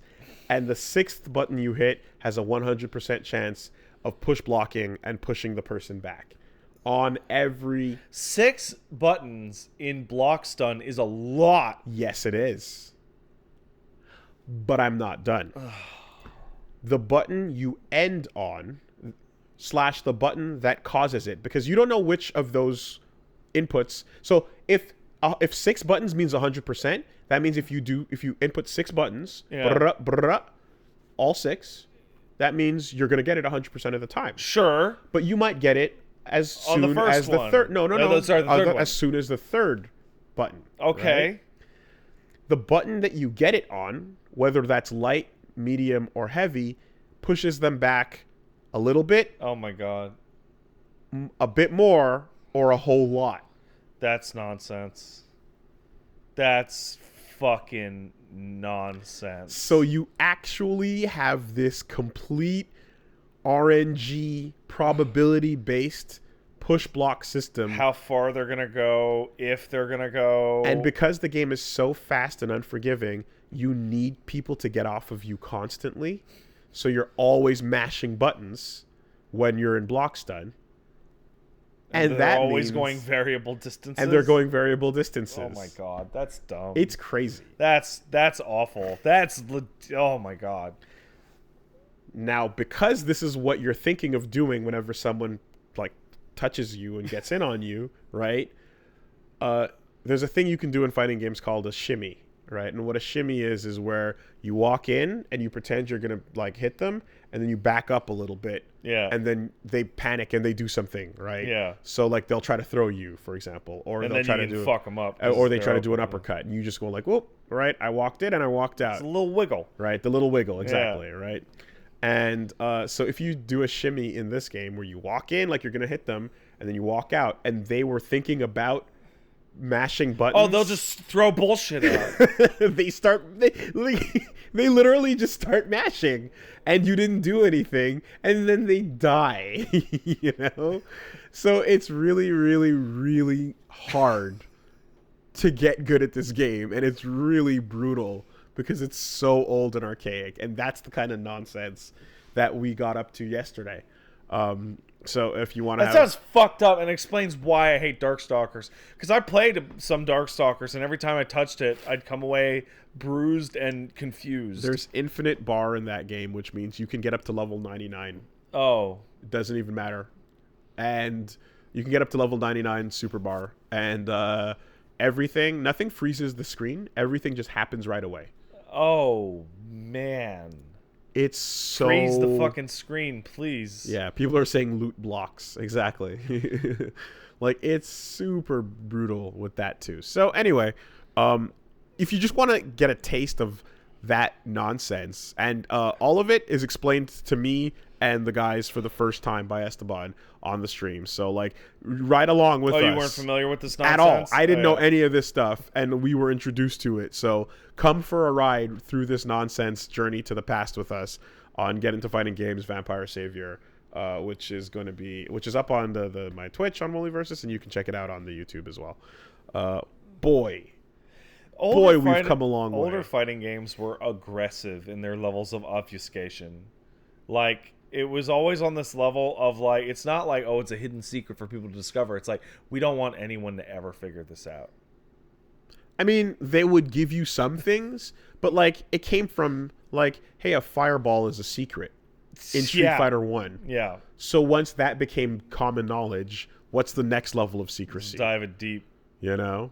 And a game like that, there's so much secrecy. My favorite ever is, did you know that when you do Shingo Super in 98, there's like a 1 in a million chance that there will be a single spark He'll that comes get a little off bit his of hand, fire, and it will just kill the opponent? I don't know about that. Oh No, I don't think the damage thing. Oh, it doesn't change the damage? I don't think the damage thing is real. Oh, man. But there's a chance that you'll see fire. I remember hearing about that. Yeah. Yeah, man. It's all about because these games, here's what you have to remember.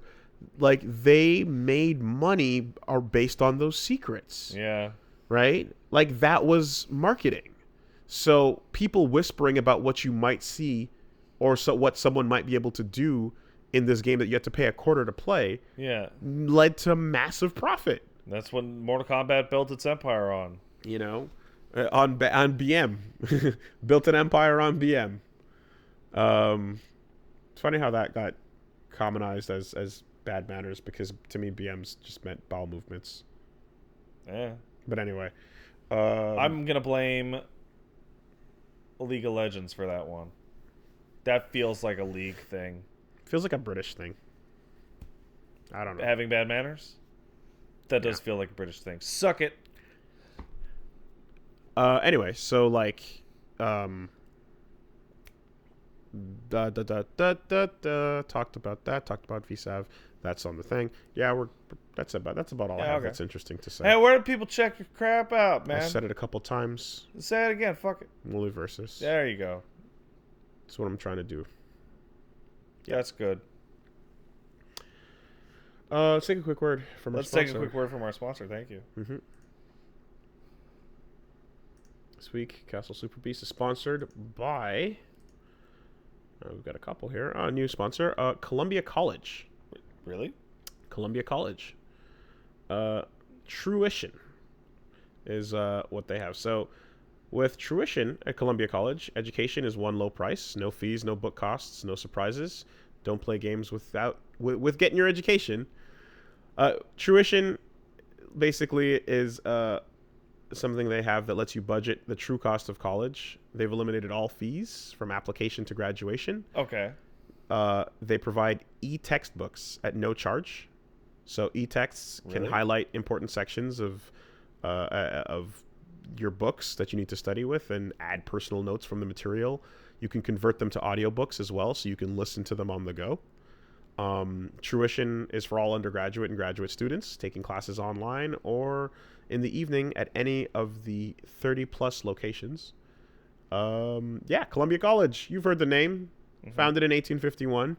They've been accredited for more than 100 years. There's 8-week classes held year-round so you can earn a degree quickly, and their mission is to improve lives by making college affordable. That's Truition. That's the truth. So you can apply today at mytruition.com/superbeast. That's mytruition.com/superbeast. Thank you. Thanks, Columbia College. I had a question for you.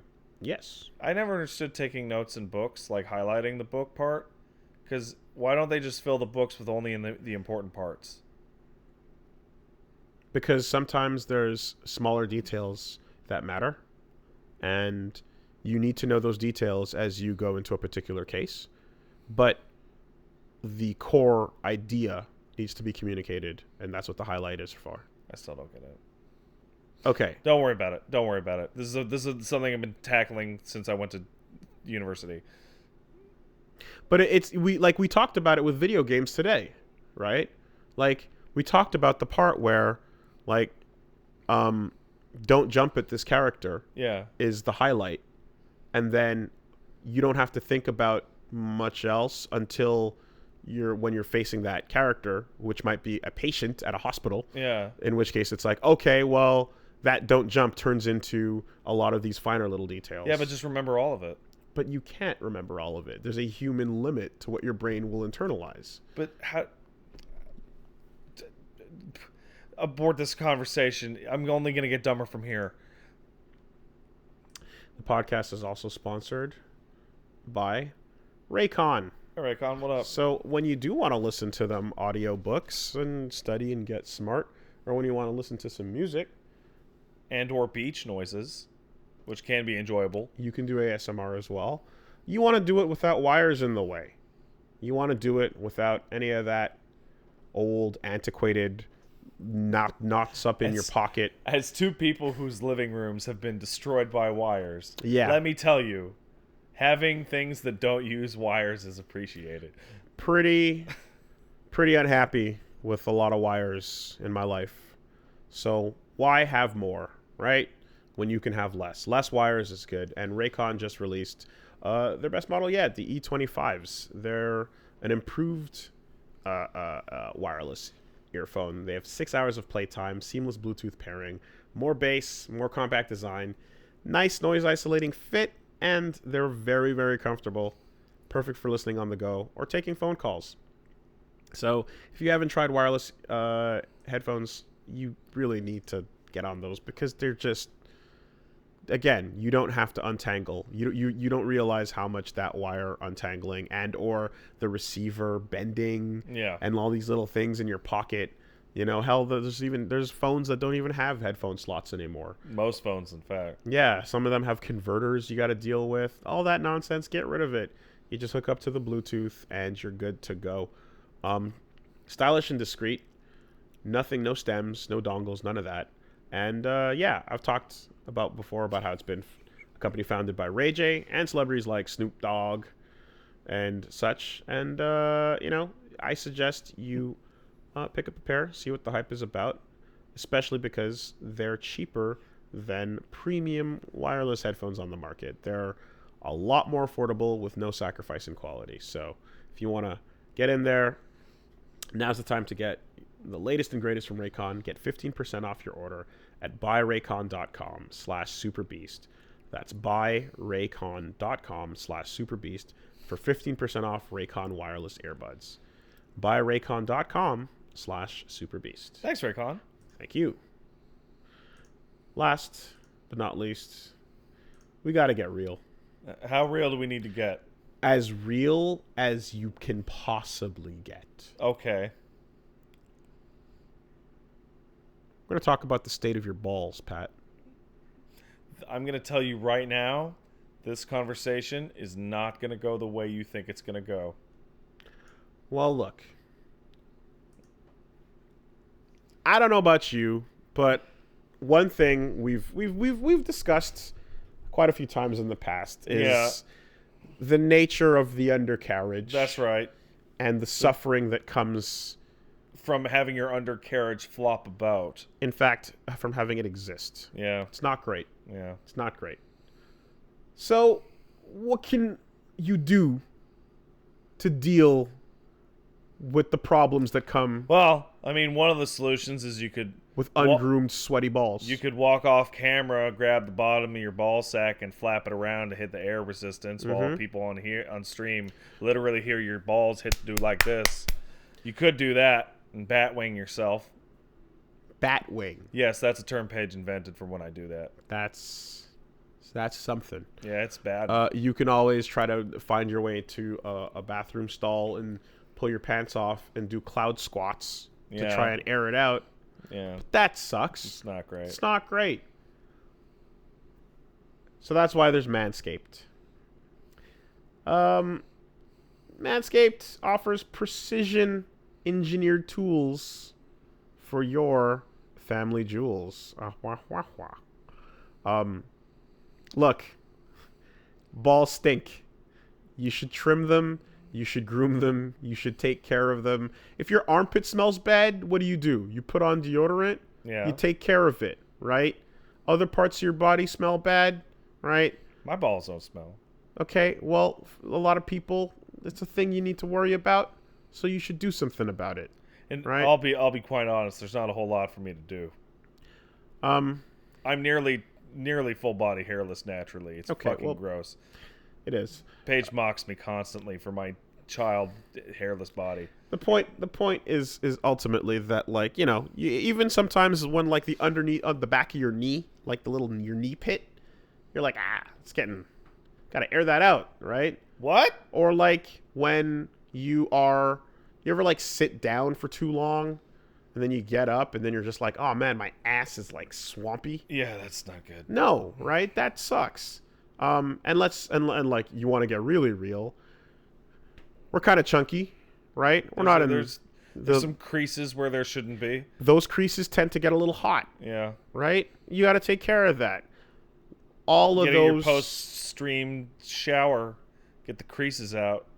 All like of a bulldog's face. All of those creases pale in comparison to how bad it gets down there when the ball stank starts to come out. So Manscaped is here. It's changing Save us from the this grooming fucking game. human nightmare. With the Perfect Package 2.0. Inside the Perfect Package, you'll find an electric trimmer called the Lawnmower 2.0. It's waterproof, skin-safe technology, protects you from nicking your sack. Can also create less mess by trimming in the shower. Of course, let's not forget about the Crop Preserver. It's an anti-chafing ball deodorant. Are you fucking for real? Dead serious. Oh my goodness. And moisturizer. You'll find out in the box they sent you. I know, but Wooly gave me a fucking box over there, and he's like, use this on your balls. It's got ball deodorant in it, and it's got moisturizer. You already put deodorant on your armpits. Why not put deodorant on the smelliest part of your body? You know what's great about the ball deodorant? Once you've established that that's what your balls smell like, you can just use that deodorant at random parts of the house and make family members think that you've rubbed your balls on things. Waft. The Perfect Package 2.0 also includes anti-chafing performance boxer briefs that keep your package cool and smelling fresh all day. Guess what? What? I'm wearing them right now. How they go? How they doing? Hey, we Gucci. We doing good. So, for on-the-go freshness, you'll love the Crop Reviver Ball Toner Spray. These are fucking hilarious names for these things. Oh yeah, right? Different uses, different purposes. Ultimately, at the end of the day, it's all about keeping it fresh. You know? Like a spring meadow. Yeah. You don't want to be in that state where... We've come a long way from pointing a can of Axe at your testicles. Indeed we have. That's a bad idea. Don't do that. That's terrible. Never do that. Only villains do that. But you don't want to be in that state where your life is in that place where when you sit down, you can even smell yourself a little bit. If that happens, you need to get to a shower. Don't let that happen to you. Yeah. Don't let it happen, right? Don't become a walking yeast infection. The act of sitting down brings them closer to your nose, and then you go, oh no. Don't let it happen. It's time to get clean with the Perfect Package 2.0. Get 20% off plus free shipping with the code SUPERBEAST on manscaped.com.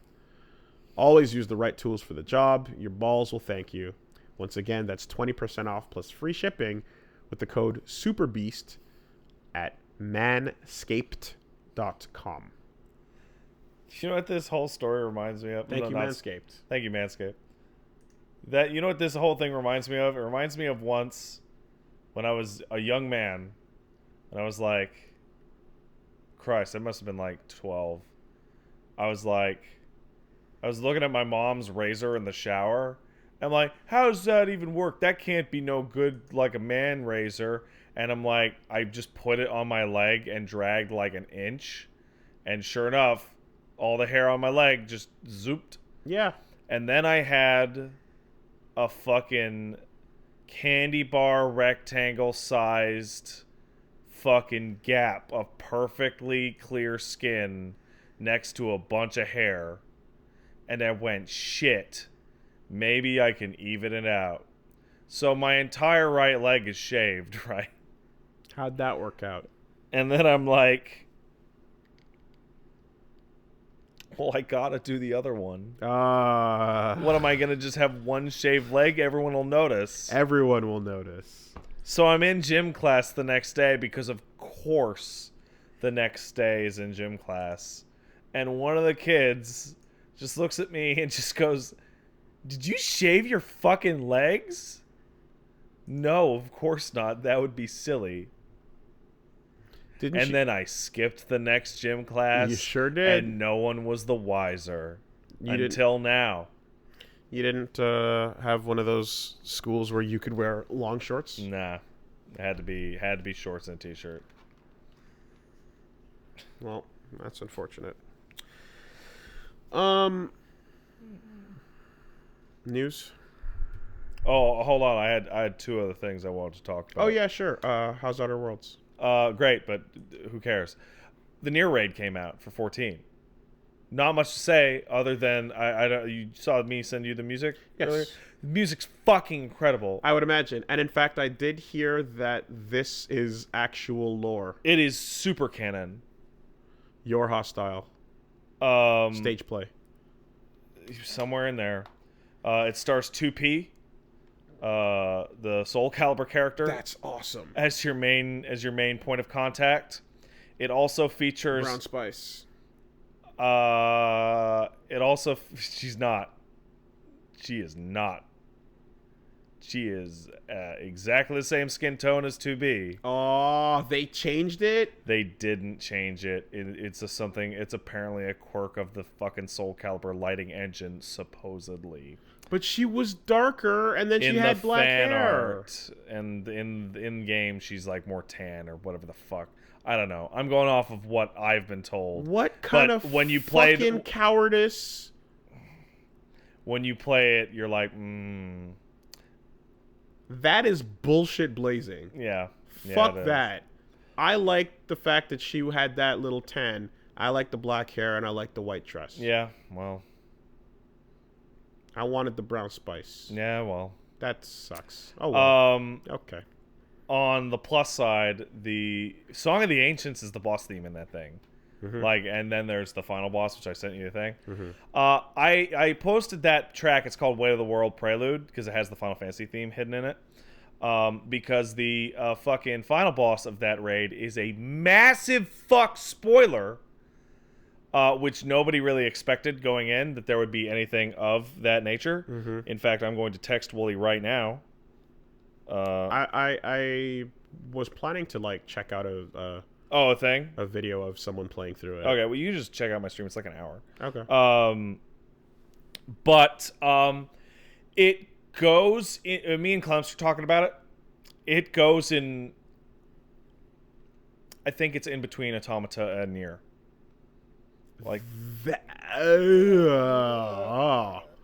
And interesting. And the other thing is that the part we all wanted to know more about. Yeah, the other thing is that they do something really cool that none of the other FF14 raids have done, is that once you've beaten it, it says, hey, go back into the raid with no enemies, no anything. Just explore. Just go look at stuff. Go find text documents that you can read, and they even give you a little Nier Automata menu system that is like the Automata UI, and it loads up the same and all sorts of cool shit. Holy shit. They put so much goddamn work into it. Yoko?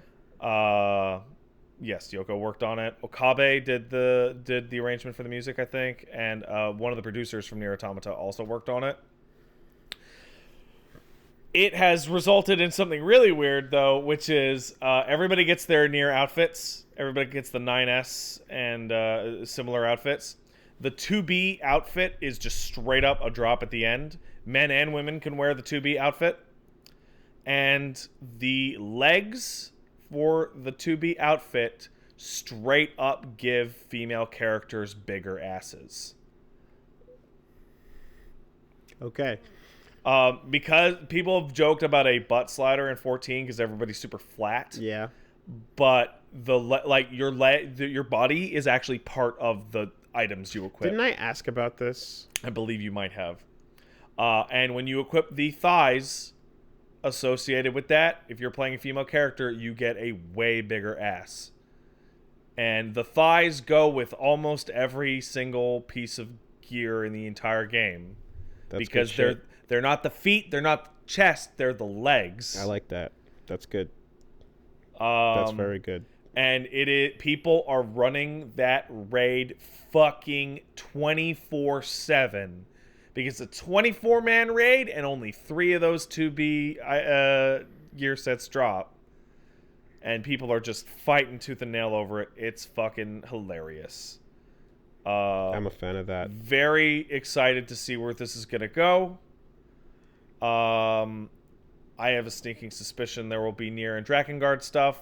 There was probably the wildest thing was there was a actual for real bug that happened the day of release in which a red dragon complaining about their lost love would load into the final boss fight, and everybody thought it was a reference to Angelus. And then they immediately hotfixed it that day, going, no, that's a real bug. That is a real mistake. And they broke down that is an NPC from this quest line. The reason why it showed up is because we swap items to load things in. They had to explain the bug. Yeah, and because no one would have believed it if they didn't give a real technical explanation, because it was so... on the money. So on the money. Holy shit. It was so ridiculous. Yeah. That is the most, like, that's really unfortunate because, like, even hearing that, I'm like, wait, we're going back there? Yeah. We're going back there. Okay. On the other hand, on the other side of things, I brought an Xbox controller. Everybody's familiar with this. It's a regular Xbox controller. He is holding up an Xbox One controller to the camera. It's the white one. Yeah. It's pretty normal. Oh, They're all right. I see where this is going. Yeah, you see where it's going? Yeah. Did you? You did, didn't you? Okay, here we got... Yeah. Here we have the fucking second batch of the Xbox Elite, which is the white ones they made. Yep. They're pretty good. They got the rubber on the bottom. They have the hairlock triggers, right? They have the little flippy switch in the middle. I never actually used those ones. Oh, you never used these? Here. Yeah. Okay, so this is the Elite version 2? No. That's the second production batch of the Elite version 1. Okay. Feels like it's not going to turn into a grease factory. Yeah. That's nice. Oh, fuck. I dropped shit all over. Yeah, feels like an Elite, but with... although the rubber might still... Yeah. You know. So... Cool. Okay. Just put that down somewhere. It doesn't matter. A few days ago, the second Elite actually came out, and this is genuinely new. There's a couple things that I've been fucking around with this. Well, if you pick that one up, you're gonna notice when you grab the triggers, they're squishy. They kind of have more give to them than you would expect. That ended up being a design defect in that those fucking things break. That's the point of failure on those. Yes. They do have the tightening sliders that allow you to make them... No, not the triggers. The bumpers, sorry. The bumpers. The bumpers, do you feel how they have give to them? They have give. Once you press them in, they go a bit further in. Yeah, those fucking break. This thing, the bumpers have been returned to a more clicky style. However, they put texturing on the trigger. There is actual, like, I'll give it to you in a second. They put texturing on the trigger, and they made a small indentation on the right and left bumper so that your index finger rests in them more comfortably. Here you go. Oh, that's nice. Yeah, okay. Right? Sure. They also added a second level of the hair trigger to the back, which turns the triggers off. Like, it turns them completely the fuck off. They have added the ability to tighten the resistance on the sticks or loosen them. So they can be as loose as like DualShocks or as tight as like a piece of fucking shit, like an arcade stick. So the bottom option in the back turns it off completely? Yeah. They become non-buttons. They also... if you click in the Xbox button, it's now a click instead of a mush, which I actually very appreciate. Yeah, the mush was terrible. Here, let me hold it back. Hand it back to me for a sec. It has the dumb paddles on the back, which are really only good for shooters. Oh, fucking shit! Why'd I put it so far? Why'd you put it so far? It's not even that far. It's not. I have really tiny bitch arms. Okay, the fucking thing comes with. So this case opens in the back, like for a plug to go in, because it comes with a charging dock, and the charging dock can sit in its own case. Oh, that's nice. Because it has an internal battery now. You can charge it from just the case. Yeah. Because it has no external battery now, but I'm going to tighten this up for you so that you can get a decent idea of what the fuck I'm talking about. So when you were fucking with it just now, it was medium looseness on the sticks. Here you go. The left one's now maximum tightness, and the right one's on maximum looseness. Interesting. Right? Very slight, though. Yeah. Well, I mean, it's not going to be crazy different. It could be. Yeah. It could be. Overall, wow, that's a fancy controller. Don't like that it has a built-in battery. Oh, yeah. Yeah. So that's always going to do what it does. And the front. Yeah. Built-in battery, no good. The rubber grip shit actually goes around to the front. I've been using it for a couple days. Okay. It's a fantastic controller. What I said to somebody yesterday, after I talked about it on Twitter, but is it worth $200? No. Of course it's not. What are you, stupid? I'm stupid. This is a fucking bougie controller for assholes. Which is why I bought one. But, like, no, it's an absurd waste of money. It's fucking dumb. What do you, like, you crazy? You can buy multiple video games for the cost of this controller. Like, what is Wooly doing? I'm afraid. I'm afraid he's gonna kill me. The bumpers are nice. I've actually been using these fucking stupid paddles on the back. I thought they were for assholes, but then being able to actually jump in Destiny without having to take my right thumbstick off the... What do you call these? Analog sticks? Was actually very appreciated. I've noticed it hasn't gotten quite as sweat grimy as the one that I used to have. So weird changing the stick tension with this fucking SIM card looking thing. It's interesting that you got. Oh no, the mouse has killed the podcast. Overall, yeah, it's a really good feeling. Really good feeling controller, top to bottom, feels very well made. So you were saying it's interesting that you brought these in for feeling and review. I actually thought you were going to pull a Stadia controller out of there. Oh, or some shit man. like that. Because the last time we did this, it was with the Steam controller. Oh, well, I mean, I don't have access to a Stadia currently. And I'm not too excited about doing that. I don't really give a shit. So, yeah, but it is funny because I've been meaning, you just reminded me to, I also have controllers to talk about. You do? I do. What do you got? Well, so you got those. What is happening on your end of the shit? It's, you know what? I don't even know what that is. Are we still live? Yes, we're fine. It's fine. So, you got that. So that's the Elite 2 that they were advertising, right? And you can still switch out the sticks and do all that stuff. Oh, yeah. No, it comes with a little bunch of weirdo sticks here at the bottom. It's got PlayStation style one. It's got a tall one. Okay. Well, the bougie controller hour continues. Yeah. Oh, what was this? That's Scuff? This right here is a custom controller. Oh, custom that I got. I ordered, and I was waiting to see how it worked out, and it has worked out great. So I am proud to, let people know about Battle Beaver Customs, because Hayate, the MK player, gave me a heads up about these guys.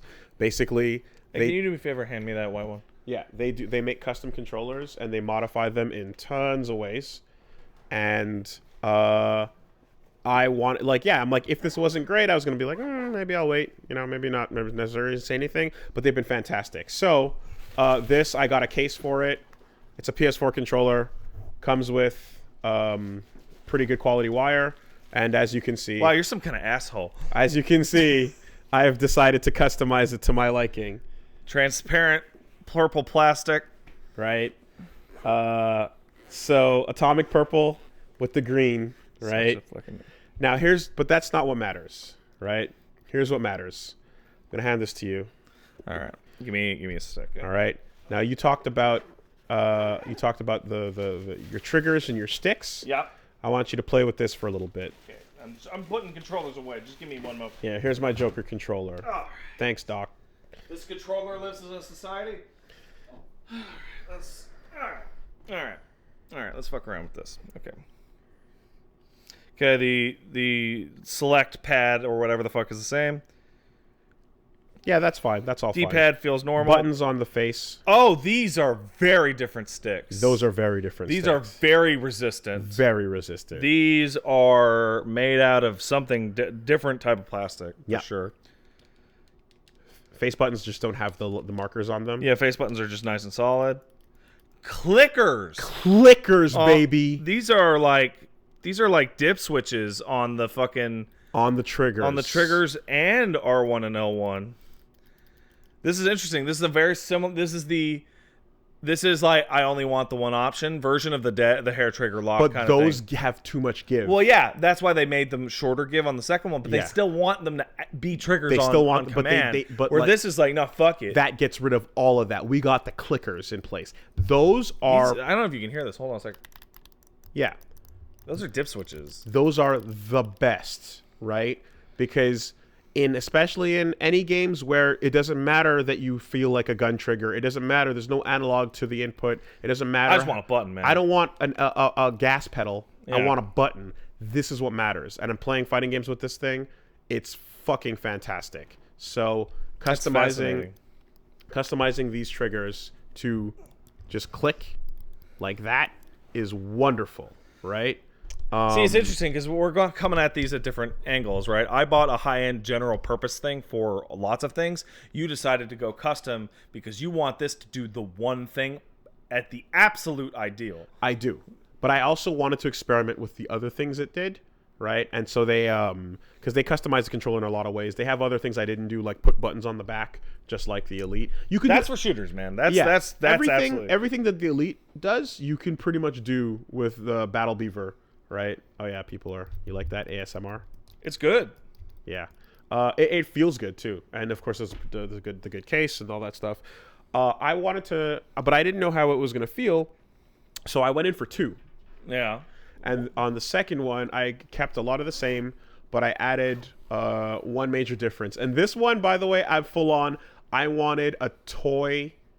You want a from toy the 90s. Yeah. Okay. The color scheme is what red. I'm thinking red and yellow. No. Oh man, that's Fisher Price. I wanted a Fisher Price toy from the 90s. that is dead on. Right? Yeah. So I went. It's also green and that's purple. That's fucking Play-Doh. But with the big old yellow in the middle. That's fucking hilarious. Yeah, right, yeah. Let me get a hold of this. This one, there's one difference between what I just handed you, between the first controller and this Nickelodeon one right here. And you should be able to... Man, after holding the Elites, these are like... 2 differences, actually. Hilariously light. No. That one is. Here, let me hand you this again. Yeah, this... No, you're right. This has no rumble. Yep. I can... yeah, that's what it is. Yep. You had the fucking rumbles taken out. They pulled the rumble out, so it's a lighter controller. Much lighter. Less than half of the original weight. Right? So that's the first thing about it. Sticks are not... Oh, that's a different D-pad. These are individualized D-pad buttons instead of a rotating under the thing sphere. Yeah. So, which would allow you to hit up and down at the same time. But if you did that, they just go back to neutral. Sure, but it physically allows you to do it. Yes, physically. Instead of a rotating circle on the under. This one is... This feels like a fucking toy because there's no weight to it. There's no weight to it. This is like 4 or 5 of these would weigh as much as one Elite. That's hilarious. Yeah. The rumbles add all the weight to these controllers. Yeah, absolutely. 100%. They're just empty plastic without them. And with like a single circuit board and a couple soldering points. But that D-pad they cut the D-pad into 4 separate input buttons that are not connected so that you have to press them separately like a WASD keyboard. And this thing is crazy. That allows for precision in some, depending on how whether you like the feeling or not, it's up to you. I found they both work. They both work fine, and I felt like I could get used to that. He says the normal resistance on the sticks. Normal resistance. Yeah, because these don't feel nearly as tight. And then the same upgraded triggers as well. This thing is fucking crazy. It's crazy. It's crazy. I love it, but. Like I'm gonna stick. What fucking good timing! You just had all these around. Yep. They got it shipped really quickly as well, so they were pretty awesome with it. So what's the turnaround time on that? I got these in like a week. That's way faster than I would have expected. I know that they don't necessarily always deliver on that. Like, I think they kind of rushed ordered this, but they did it. And so the way it works is when you go to there's your how you're gonna beat Octopimp right there. Yeah, when you get your when you go to the website and they have a builder for it, like each modification costs whatever X, yeah. and then the more you add, the more the price varies. So how much did those cost you? So I put everything, custom colors, decked on it, whatever, and yeah, these were around 200. Yeah, right. Like, because I went all in on it. But if you just sell fucking GameCube controllers on this website. If you wanted to just grab a default controller and just add your trigger tighteners, you could do that for $5 extra or whatever, and that'd be it. So yeah, it's all in how much you want to customize the most or the least. I figure if I'm going to go through the trouble, might as well have some fun with the color. If you're going to get something weird and custom like this, go get the weird and custom. Yeah, get a fucking Nickelodeon controller, and it's super light. And then yeah, and the protective case on it is quite nice as well. So that's what's up. Although for those of you wondering about the D-pad, again, you cannot input two directions at the same time. It will stop you. It will just treat it as if it were neutral. So it's not there's nothing you can do with this that you cannot do with like a normal controller. It's basically the same as a hitbox, right? So in a hitbox, when you use those, the reason why hitboxes are legal in fighting games is because you press left and you press right, and then the stick assumes you're in the middle of the two of them. This is exactly that. So yeah, man. I'm very happy with the quality of the controllers. I'm very happy with the wires, which you can get a shorter or a longer one. Seems like you're kind of going through it. You're kind of browsing through the website right now. This is fascinating.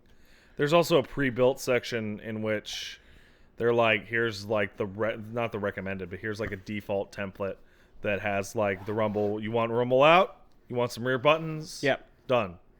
I didn't know what I wanted, so I had to go for two separate ones that all had different features on them. And like, if I ever do need a replacement, now I kind of know what I want. I'm gonna go. It's all about those triggers. Though. Yeah, it's the most important part. Funnest part about the Xbox Elite controller is that after I plugged it in and restarted my computer, I couldn't get back to the desktop for a few hours because a USB conflict and a Windows update happened simultaneously. And I had to safe mode that shit and fucking do all sorts of recovery. Plugging the fucking controller in almost killed my computer. Thanks, Microsoft. Yeah. Probably works a little more stably on the Xbox. Yeah. So there you go. Big shill, big plug. Yeah, what's that website? Battle Beaver Customs. Battle Beaver Customs. Is that Canadian? No, I think they're from Texas. Damn it. Because it had beaver in it. I was like, oh. Yeah, I hope so too. But big plug for making a quality product that I was happy with. Yeah. Okay, so I you know what? I'm gonna take a little second. The hair trigger locks on this and the buttons on that for the triggers are a big deal. They've become a bigger deal with me over the past couple of years. You remember you played Black Flag? Assassin's Creed 4 Black Flag? You love the ships? Yeah. You run a lot in that game. And you hold down that trigger a lot. Yeah. I got a no shit minor case of frozen shoulder playing that game. My shoulder started to lock up. Every AC game, yeah, actually, you hold down the trigger because just holding the trigger down permanently for hours. And 14 uses triggers to turn on abilities or not, so you're constantly.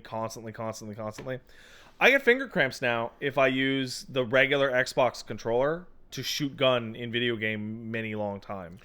Okay, so the magic of a Dark Souls game is that you're never actually swinging your sword that often. No, you're not. But in Astral Chain, you are. Yeah, you are. That game is trigger nonsense. Yeah. The whole time. You're completely right. So, yeah. You want comfort on that. You're completely right.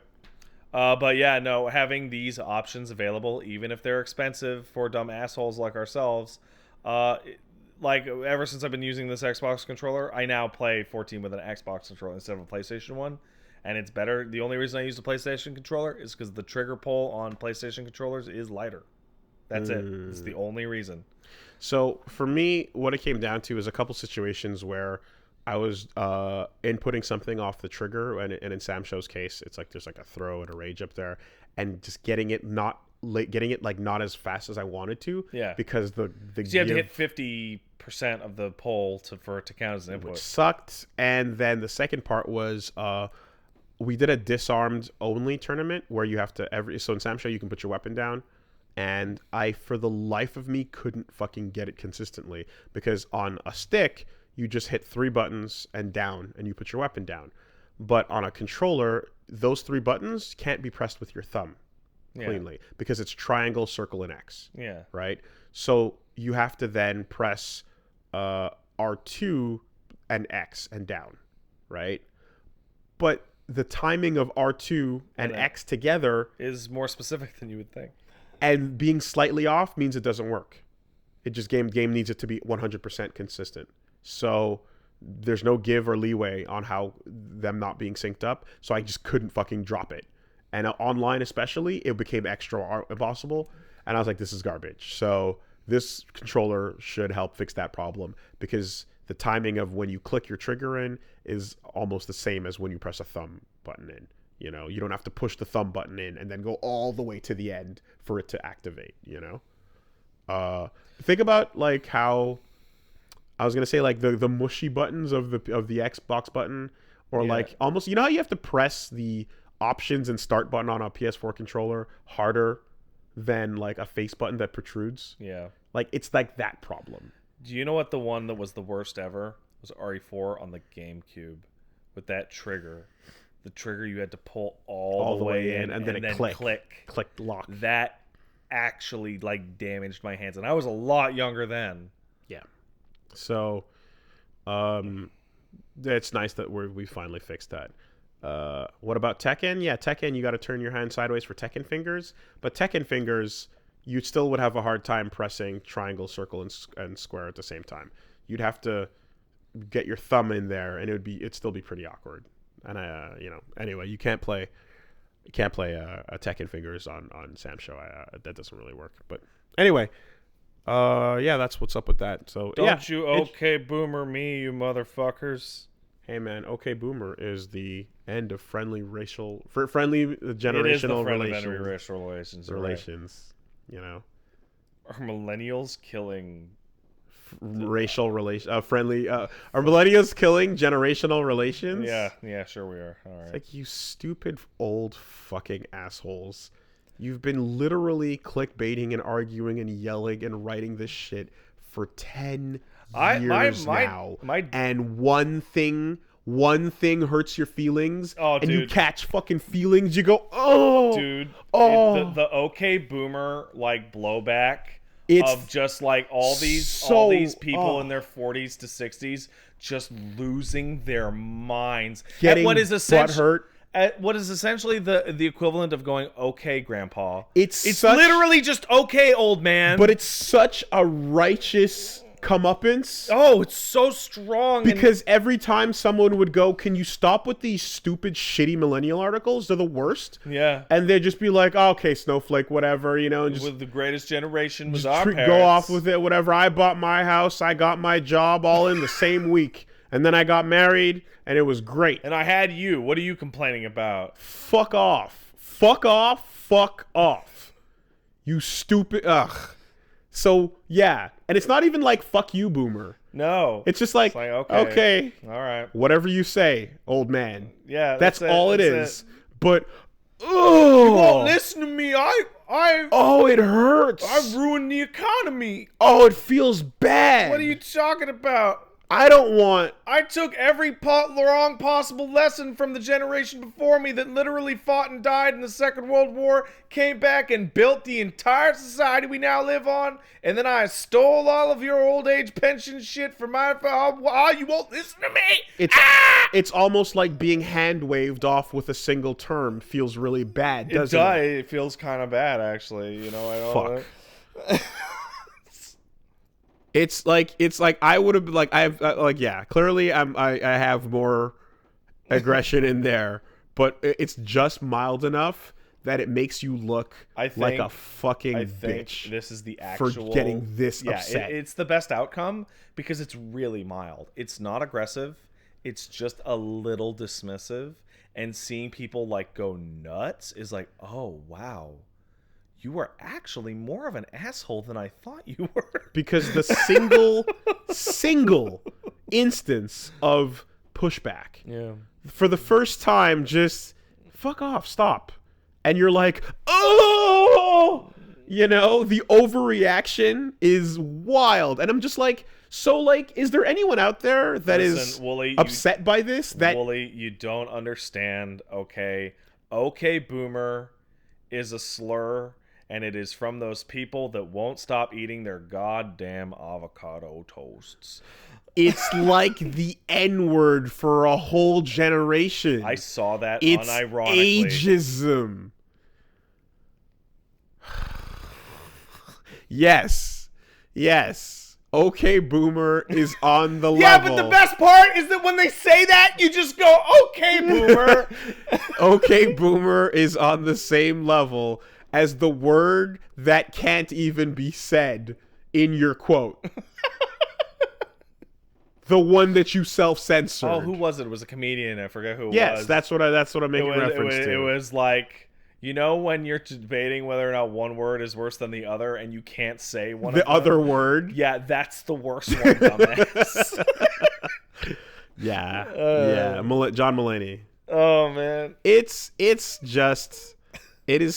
such a righteous fucking deserved comeuppance, man. Oh, I love it. You know, and you had the chance, all of you, to not react this way and just be like, you know what? We've been calling y'all out for a long time.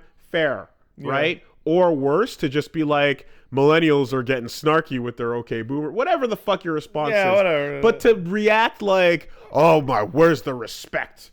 How dare I, Kevin? Well, I never. And it's just like after decade. You know what my favorite part about talking this? Shit. My favorite part about this is that my dad was born in the 1950s. My dad is a proper ass actual boomer. And my mom was born slightly later, despite not technically being part of the generation that would be baby boomers. Let's roll them in. And a couple weeks ago, I started laughing at this boomer shit on my phone because a friend of mine kept calling me boomer brain in a series of texts because I said some stupid shit. And my mom and dad asked me what the fuck I was laughing about, and I said, you know what? Fuck it. I'm gonna go for it. And I'm like, okay, you guys know baby boomers, of course. Dad, you're a baby boomer. Like, yeah. And it's like, well, a lot of people my age or a little younger, like, they're sick of old people telling them what to do, so they just call them boomers. And now boomer just means old person, or that you're acting like an old man, or you're out of touch. Yep. So people, this was before okay boomer even. And it's like, oh, so when I act like a dingbat, my friends say, oh, what do you got, that boomer brain? And my mom and dad just looked at me like I was a fucking idiot, and they were like, oh, we don't get it, but that's fine. You young people do what you do. Okay. And then we went and had dinner. And that was the whole thing. Like, the idea that my dad, who does not fit the typical baby boomer thing, but who, like, actually busted his ass and said, oh, you kids are going to go to university and become people, right, would actually get hurt feelings over a stupid thing like this. My dad is the kind of person that if he was sitting right here, he would be laughing the same way I am at this shit, at these dumb people. Well, because he's not a dumb asshole. He's just a regular jackass. Well, that's the deep irony, is that the feelings are being hurt by the people who claim to have be hardened and not have any feelings to be hurt, and are making fun of people who are more, you know, it's just, yeah. So all, like, literally that post I retweeted of just like the article of like the end of friendly relations, and then just the smorgasbord. Are millennials killing breakfast? Are millennials killing house purchases? Are millennials killing Canadian tourism? Are they killing the vacation? That whole thing just turns into, are millennials poor? Yeah. We're killing things because we don't spend money on the dumb thing that we don't need to spend money on. This was a bad topic to bring up after we jerked off on our $200 controllers. Sure. But the point remains that butthurt, stupid old people that can't take the shit they've been dishing out for a decade now. Decade? What are you talking about? It's like 40 years. But millennial articles on the internet. You know what I mean? They had a time frame and a rise to prominence. They did. And then they realized that everyone got mad when they wrote them, and then they started writing them more. Yeah. That thing. What is it?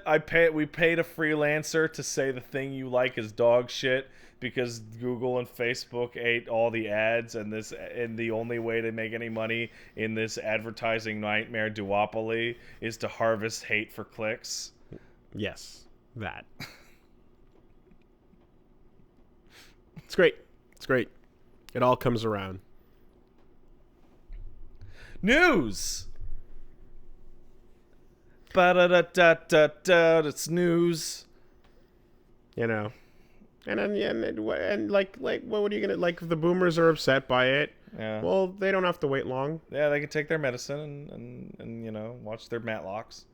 And then soon you won't be upset by it at all. Yeah. You won't be upset by anything. And that'll be that. So enjoy it. Fuck.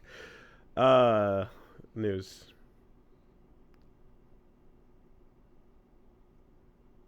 What's new this week? Okay, well, you know, a bunch of shit happened, and I mean, we can take it a couple different ways. Yeah. But I guess the biggest story would be BlizzCon. Yeah, so that's right. So we can talk about BlizzCon. Big disappointment on every respect for me personally, the BlizzCon. Was disappointed at nearly every single thing that happened. Except for that one kid who fucking rushed a camera during the Q&A and started doing the free Hong Kong shit. They announced Diablo IV, and they showed a cinematic trailer. Yeah, the ship has sailed on that. And for me personally, even aside from all this, I still wouldn't care. And then they announced Overwatch 2, and they showed a trailer for that. And oh man, that's the fun one to talk about. Well, I mean, tell you, like, that CG team worked very hard. Oh, they sure did. Deliverance. They did a fancy animation. Blizzard animations, always been a thing. Blizzard animation team completely free of controversy. Always, as they continue to do good work. Always been a thing up there with, I remember when it used to be Blizzard versus Square. Yep. For the best cinematics, you know. But yeah, unfortunately, this had to be front loaded with one president, CEO, the head Blizzard man walking out to do an apology that needed to happen because people were obviously there protesting. I'm going to use the biggest air quotes ever. Your hands are shaking. I shook my fingers with the air quotes.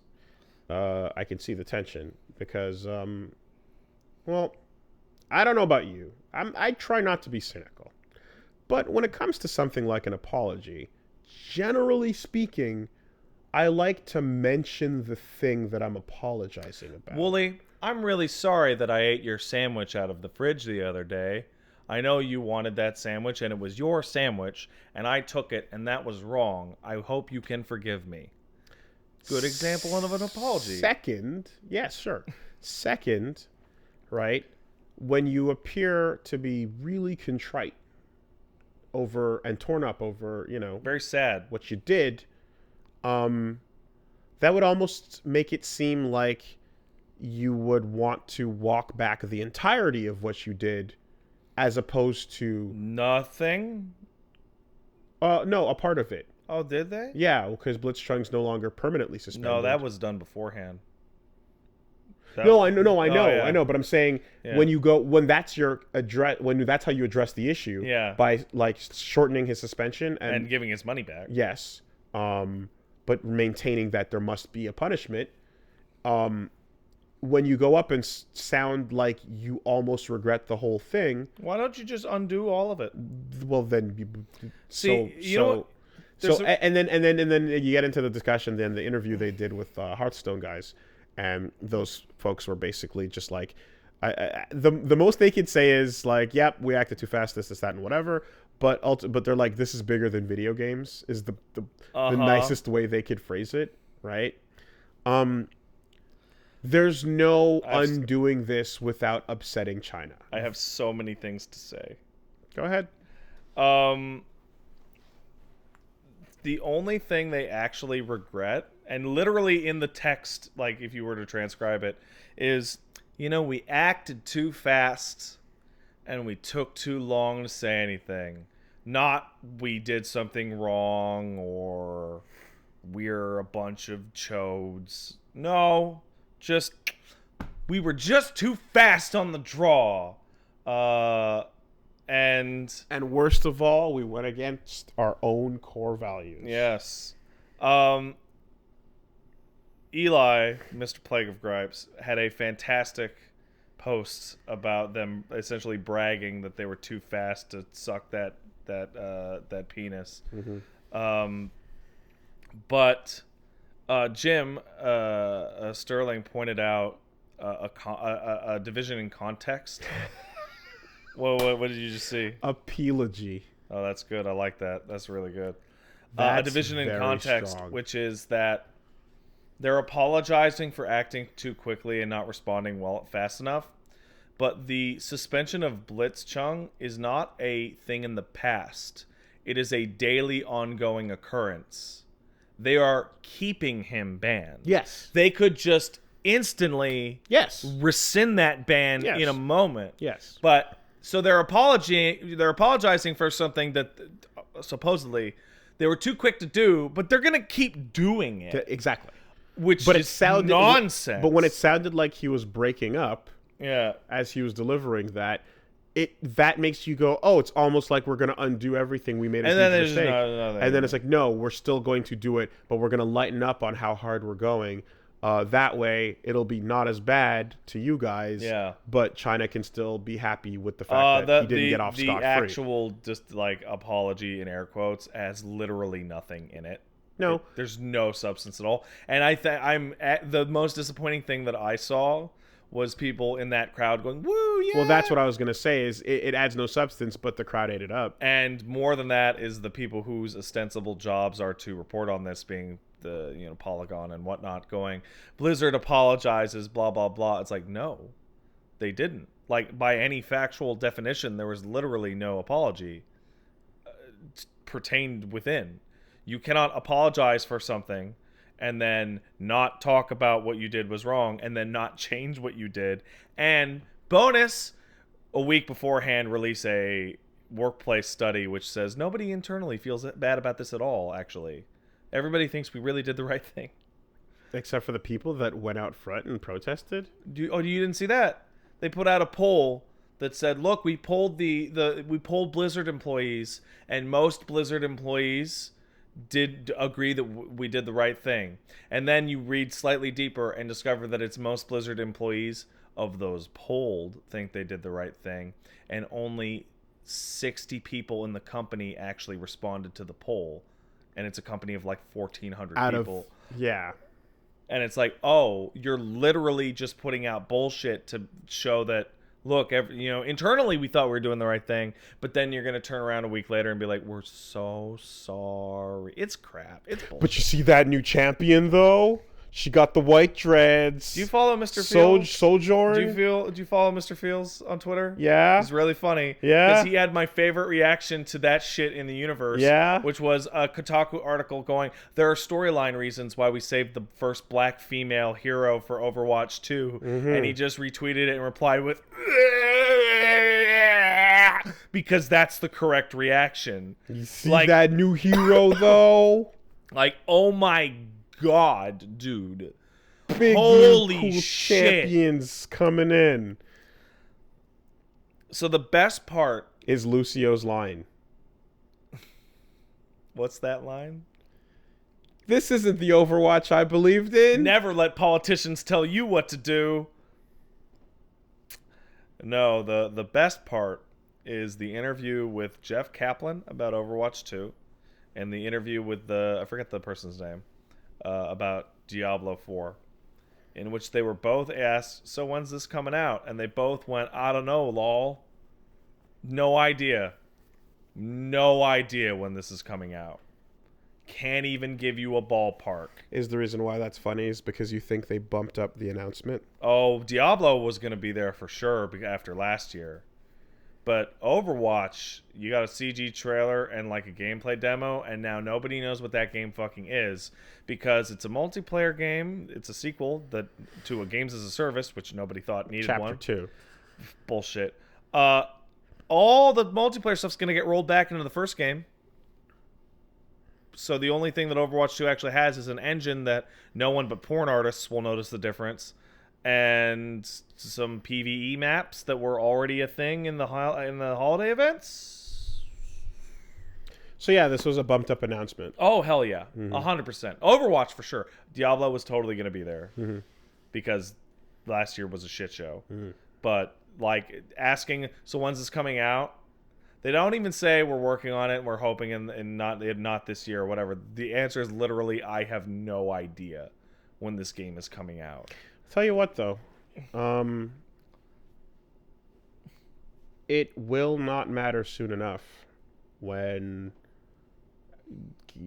game drops and people are making posts like, how do I undelete? How do I reactivate my Blizzard account? I deleted it 2 weeks ago because of the Hong Kong thing, but now I want to play the new Overwatch season. Oh, man. Perfection. Man. Perfection. I'll say the same thing I say about EA games. It's really, really easy to boycott a company when you don't give a fuck about anything they make. Oh, it was fake? Okay. Well, that's good fake. I don't even care. That's good. I don't even care. But is it so fake that you think there aren't people that would say that? Oh, totally. You know, but yeah, It's good true, bait. It's true fake. Good bait. Good bait. Like, I don't care about Diablo anymore, and I don't care about Overwatch, and StarCraft is dead, and, you know, like, World of Warcraft's a mess. Also, I'm going to point out, you saw World of Warcraft Shadowlands? I heard about it. There's a lot of really, really suspicious similarities to the recent Final Fantasy expansion Shadowbringers that they were showing off. Oh, yeah, I saw some people memeing about that. There is some really fucking suspicious shit where, yes, the Shadowlands did technically exist in the lore prior. I do know that.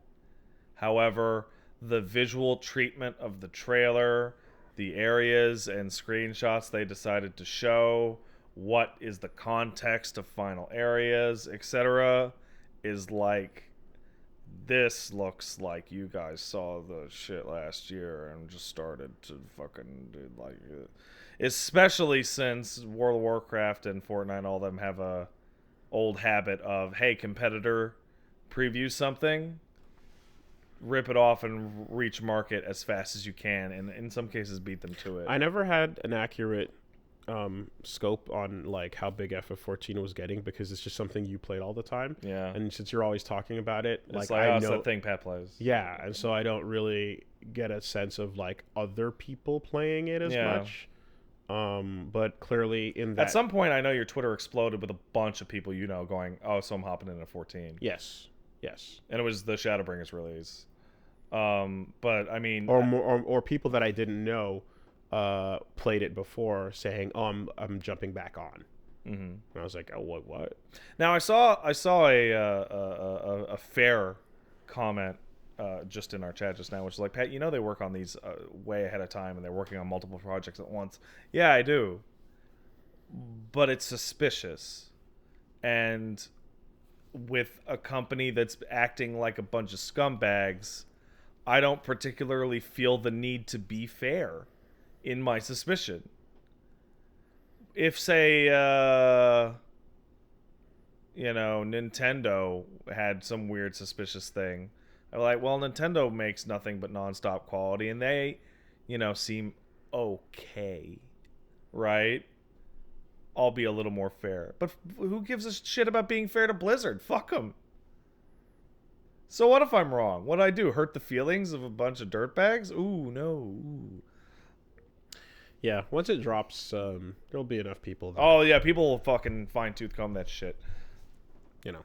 But no, not just that, but like there's also going to be a sufficient number of people that like are just like, I want to play it. Yeah, oh, totally. Yeah. So like video game boycotts Don't work. last as long as the next entry. Totally. Absolutely. Video game boycotts are weird because the real, in most products, a boycott was like, I'm going to stop buying this brand of baby wipes. Sure. Right? Fuck off. Video games don't work like that. But what does happen is, hey, I was really bummed out and disappointed by the last game, so I'm not going to buy the next one. There's that. Because the other complexity comes in when it's like, hey, that studio you like and trust? I do. Of small good team? Mm-hmm. Yeah, they're working on a thing for this larger, shittier company. Yeah, they are. Outer Worlds is owned by... Sorry, not Outer Worlds. Obsidian worked with Private Division to make Outer Worlds. And Private Division is a subsidiary of 2K, who are scum. Yep. So, you know. Titanfall. Yeah. The whole time. Sure. Was held to the underneath that, and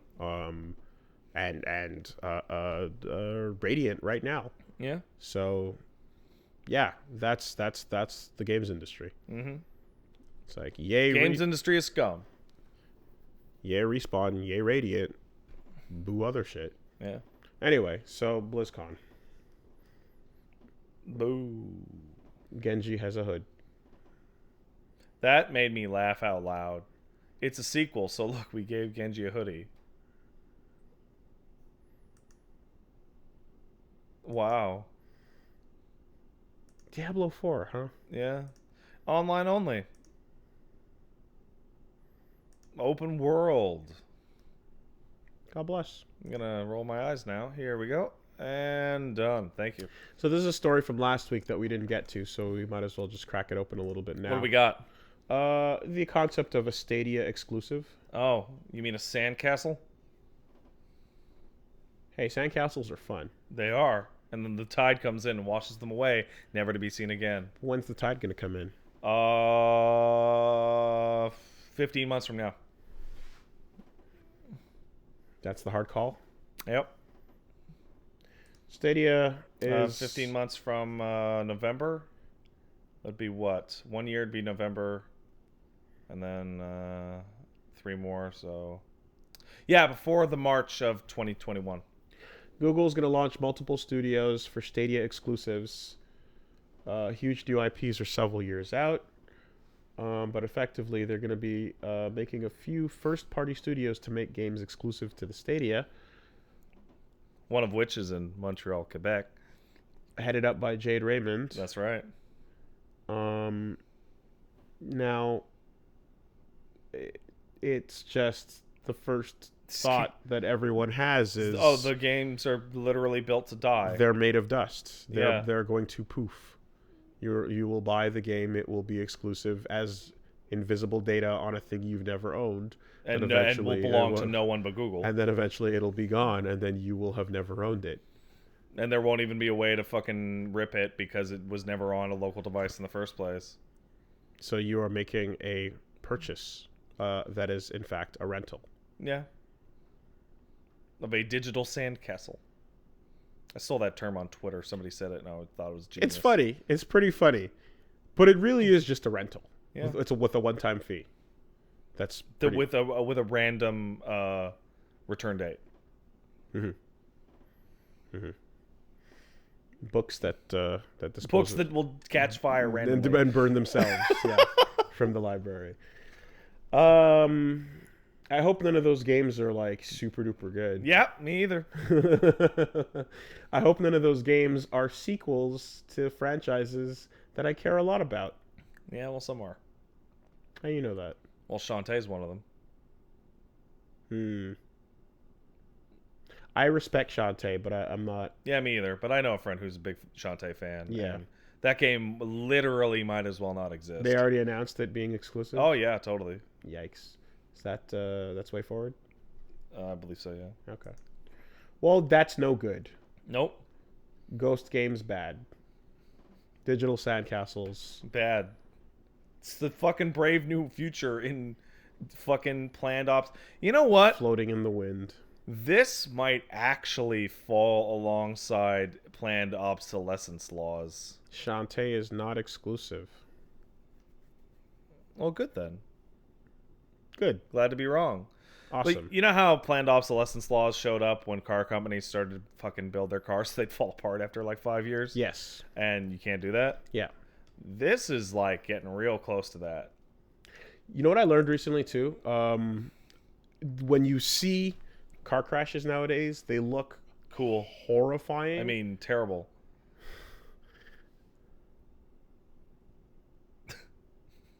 Oh no. You're not one of those, are you? No, I just like crash test dummy videos. They're cool. With the dummies. Yeah. Okay. Fuck off, dude. You're not one of those people. No, or Russian dash cam videos. Those are funny. Okay, that's the right word. Yes, Russian blank videos can go a lot of different ways. Okay. Yeah, please say Sike. No, I know where you're going with this. The cars turn into fucking paper. They evaporate in accidents and collisions because that saves your life. Yeah, it used to be that the idea was the frame of the car, make it as strong as possible, real sturdy, but then the car would survive the impact and you would turn into goo. Yeah. So now, if the car absorbs all of the force, but there's the word kinetic energy. Yeah. If the car absorbs all the kinetic energy, then very little of it gets transferred over to you, which means you remain still banged up, but nowhere near as bad as it would have been if you were an egg inside of a shaking blender. Yeah. You know? So, yeah, the crumple zone happens outside, and everything looks like, oh my god, can you believe you survived that? Yeah, totally, because that would have gone into me had I been driving a 1960s Camaro or whatever. Exactly, yeah. It's like the same concept behind breakaway glass, you know? Yeah. So that's pretty impressive.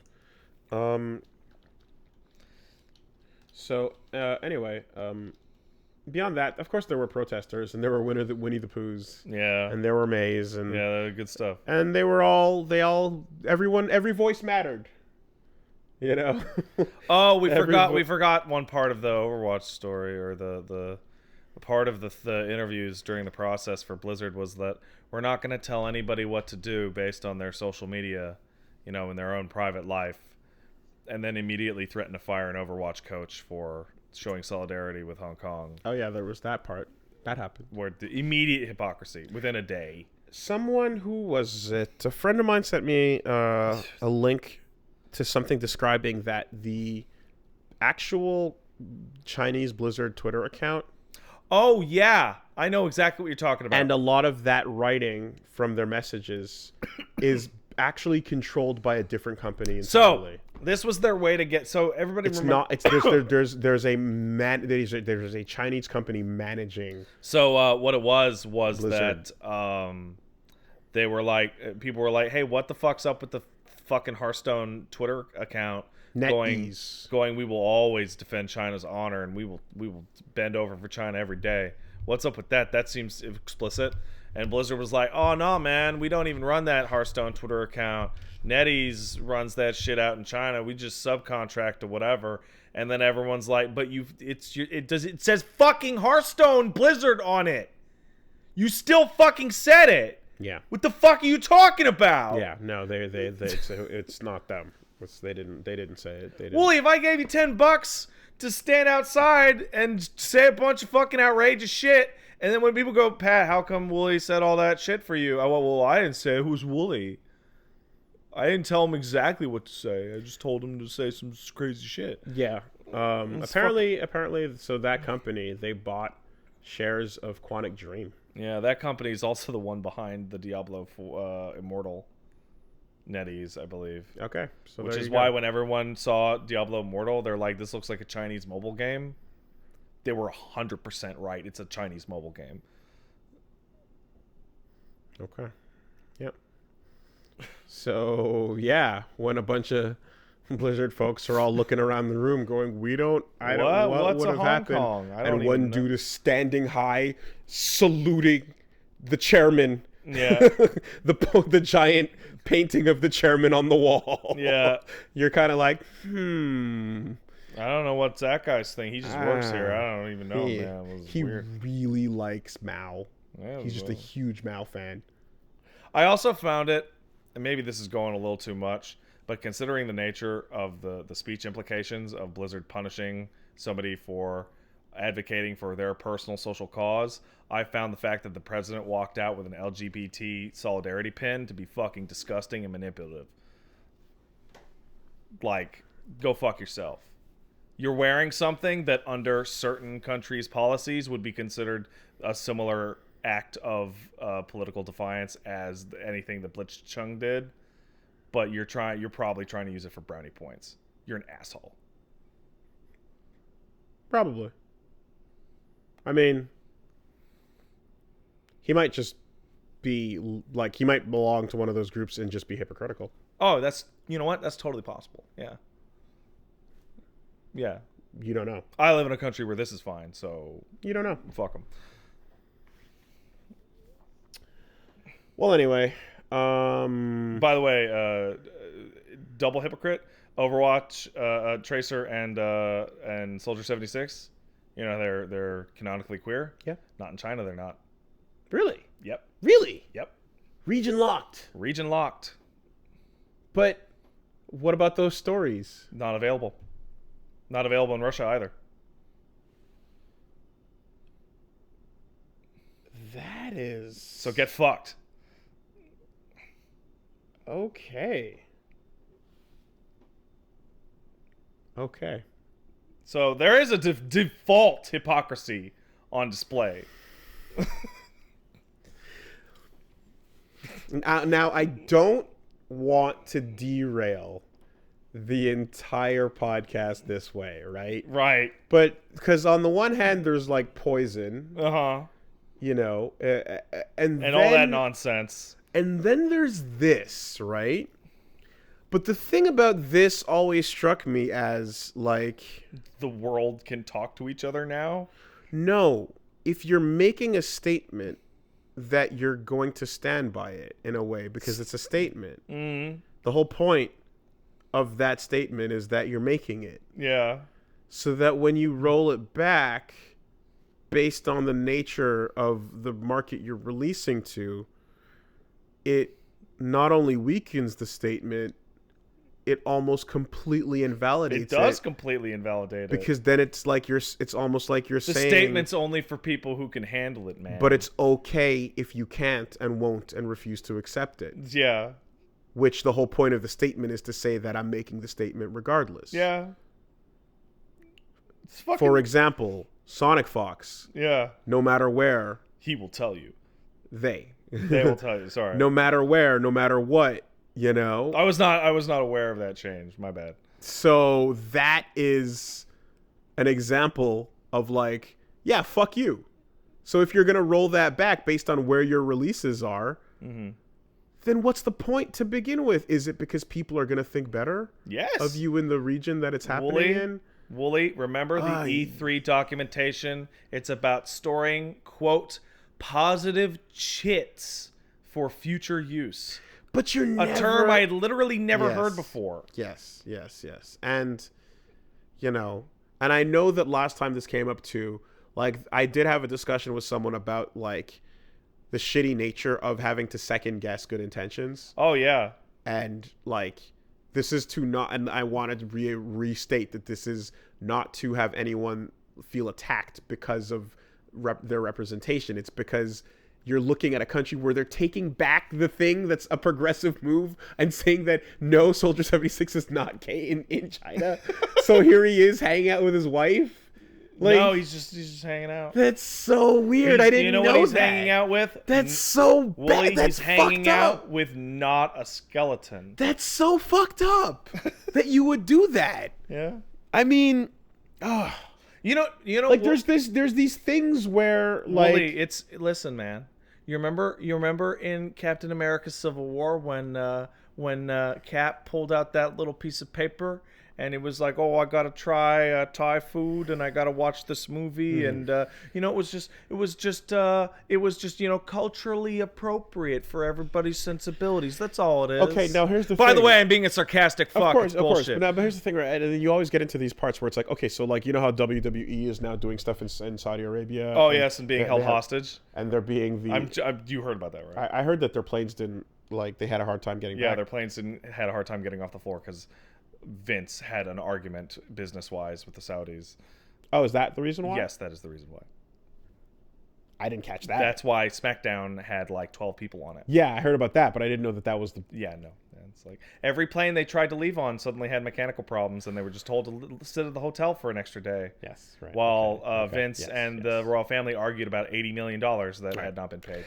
So the idea kind of generally will be that it's like, okay... they had their first women's match, and then they're doing all these things, and generally someone will say, like someone that is probably, I don't know, let's say professionally involved with diplomatic relations, sure, will say something to the effect of like, you can't go full steam, you have to slowly allow people to adapt and change. Sure. Right? You have to slowly allow people to have time to get used to the new things. Because this shit's crazy out in this part of the world. Right. So, and whatnot. And it's like, so we have to be tolerant of garbage. Yeah. Right. Got it. Cool. Okay. Fine. Well, you know what my favorite part about all this stuff, and I'm only going to make this point when I'm sitting across from you, and pardon for using this point in this manner, but the thing that always got me about Blitzchung is, what if Blitzchung was you? What if you were Blitzchung? Mm-hmm. You are not a winner that the Chinese government wants to see, period. Done. Does you speaking in that interview at all constitute a political action that's not appropriate for Hearthstone? Fucking maybe. Right? Like, I have no idea. I have no idea. Right? Like, that's how bad it is. Me. Yeah. Yeah. That's it. Yep. Because remember, what if you were a skeleton? That's not okay. What if you were a gay black skeleton that had solidarity with Hong Kong? I'm down. China's not. No. Can we slowly ease them into being more comfortable with gay black skeletons? Which one do you want to start on first?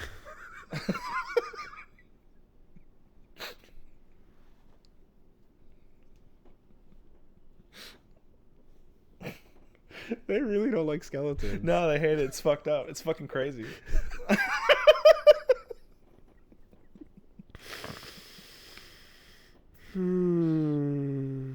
That was the start. We should have known to worry once World of Warcraft came out in China and there were no skeletons at all. Man. I would say the iOS emoji censorship should have been the start. Yeah, maybe. You know what, Wooly? I think your desire to not have to second guess good acts is noble, but I feel that in the current world that we live in, if it's from a major company, just assume they're scum. Until proven otherwise. And if they're an individual, give them a 60-40, right? People are generally good. I like to think, anyway. Right? I like to think that either a small company does whatever they want, or a mid-sized company probably does whatever they want, and a big-sized company doesn't do whatever they want, but has somebody in there who wants to do something, and then passes the idea up, and then the idea gets boardroomed, for a little bit until eventually they determine that yes, this is good for future positive outlook, whatever the fucking term was. I mean, alternatively, it could just be stalked by a bunch of vampires eating children. future goodwill. Yeah. Anyway, Video games are so depressing. Thanks for making video games extra depressing, Blizzard. but you see that new hero though. I saw the new hero. She got white dreads, man. Everybody who acted that way is a fucking tool. Now, granted, I'm gonna make a distinction here. People who didn't give a shit about any of this and then were excited about Overwatch, you're kind of a tool, but whatever, right? People who did pretend to care but then got excited, fucking tools. That's the worst. That's the actual worst. So Death Stranding, it's pretty divisive right now. It sure the fuck is. It has a really bizarre Metacritic. It has the highest amount of perfect scores of any game this year, but the Metacritic's like 80 something because a lot of people hate its fucking guts. Yeah. So you're looking at a proper split of people that are in love with this game and people that cannot stand it. Apparently, the Giant Bomb staff like almost universally fucking despise it. Yeah. And it's like, oh, and I wow, really did hear. I think they were the ones that pointed out someone pointed out the dissonance of. I don't think Death Stranding is a good commentary on the human condition when I'm converting liquid into monster energy and chugging it in the game. I think that's an amazing commentary on the human condition. Now, I think there's the Kotaku breakdown on it was actually really well thought. At least the first paragraph, their byline was that was basically Death Stranding is a thoughtful, impeccable work of art that will make you consider what it could mean to be a video game. It's also a game in which you throw piss and shit at ghosts. Yes. There's someone else that had a thought that was basically like it's going to be an amazing game to hear people make theories about for the next 10 years. Yeah. But based on how based on the duality of these review scores and how people are treating it and how much it seems to just be very, very divisive, I'm going to go ahead and guess that line is between folks that are commentary, art, brilliance, love all of that stuff, looking for the depth, and the others that are like, can I play the video game, please? So I have not played it. I'm only tangentially closer to an answer than you are because I spoke with somebody on Level Clear who did play a bunch of it, and this was the majority of that conversation, which was, what the fuck is this difference? And the best that I could get is that is actually not it. Part of it is, hey, do you love Pete Kojima and no one was there to tell him no? If so, you will enjoy it a lot more because he's fucking nuts and here's some monster energy, right? But the core of it is that Skillup brought this up, and I'm going to use it as an example. In most open world games, let's take Witcher, let's take Far Cry, whatever.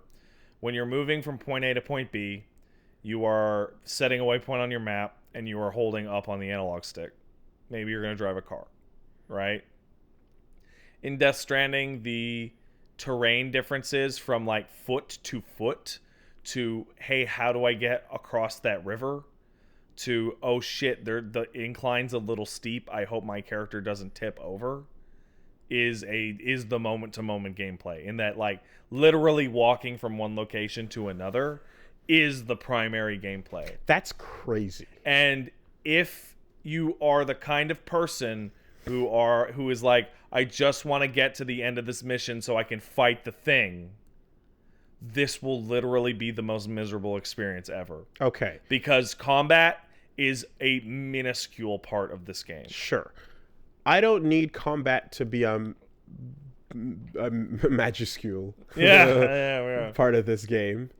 But I do find traversal to be uninteresting in most instances I've seen of it. Yeah. You mean in this game or in general? In general. Yeah. So in this game, I'm wondering what else can be done to make it interesting. I don't know. I like when you add a third element in there, such as a grappling hook or a jetpack, or whatever, right? Yeah. Fucking wall climbing, whatever there the is, fuck. But traversal on its own is not the most like So the game, fun thing to me. from what I can tell, has had a lot of work put into what you're talking about. But at the same time, I like sailing and I like Breath of the Wild. Right. So walking down an incline is a mechanic. Balancing the weight on your back is a mechanic.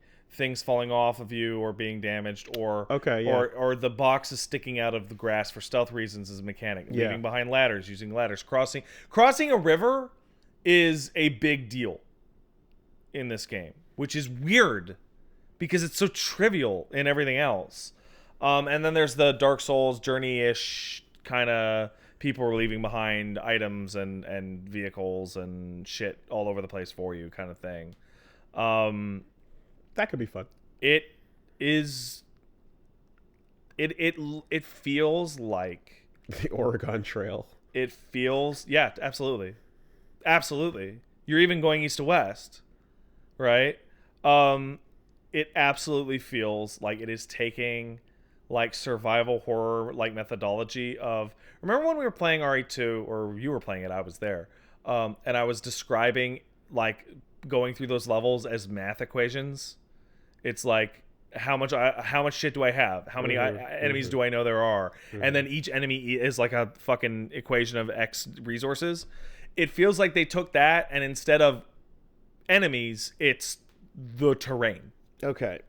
Now, the thing that I've grown to dislike a lot is when games are open world and empty. Yeah. And like this fully seems to be the embracing of that. This is both. This is weird because it's only empty because people didn't build anything yet. Right? I saw somebody describing that they had found a half-built bridge over a river created by a player who then ran out of resources, and then they used their personal resources to finish that bridge, thereby making that area much more traversable for everyone in that session. Right? Yeah. I guess what it comes down to is, what if Journey was mechanically dense? Not even, because I am like my favorite. I get the most excited watching footage of this game when the camera is not behind Sam's back. Yeah, when the camera is just free floating and cutscenes are happening. When things are happening, right? I'll tell you right now that. But I also am in love with Shadow of the Colossus. The game's story is very back heavy. It's near the end. Yeah, I'm super in love with the feel with Shadow of the Colossus, and definitely that's part of how that's part of the time it came from. Right, we didn't have games that were just an empty world, right? Yeah. The idea that you'd have the audacity to make an empty world was kind of wild in that PS2 era. Yeah. Now I've done it a couple times. I'm not super stoked on big empty islands and big empty, Afghanistans, but MGS5 is an obvious comparison. Man, there was like fucking shit all to do in that, and it wasn't great. It wasn't great in those parts. As far as I can tell, this game is the anti-MGS5 in that in MGS5 you had boring traversal to get to the good stuff, right? Which was the sneaking. Yeah. And then everybody was like, why didn't you just do old levels? And this is the traversal is literally 95% of the game. Yeah. And then it's broken up by, ghosts. Or, and other people. Yeah. And a man getting floated off by an invisible thing and killing himself before it has a chance to take him is not. No, that's flavor. And that stuff is the best. And what was I gonna say? I'm gonna probably wind up full on in this same there's a 45-second clip floating around on Twitter of Brad explaining a delivery mission to Jeff over at Giant Bomb, in which it is so 95% of the game is deliveries. Is you are a UPS man. Yes. And this delivery is for a pizza. Yes. And the thing about it is that it is an advanced delivery mission because the pizza must stay horizontal at all times or else it takes damage. Mm-hmm. And he walks up to the pizza, picks it up with the default thing, Sam holds the pizza sideways, and the pizza starts to glow red and take damage. And they both start to panic as the pizza begins to take damage because you have to figure out a way to get it over there horizontal. Mm-hmm.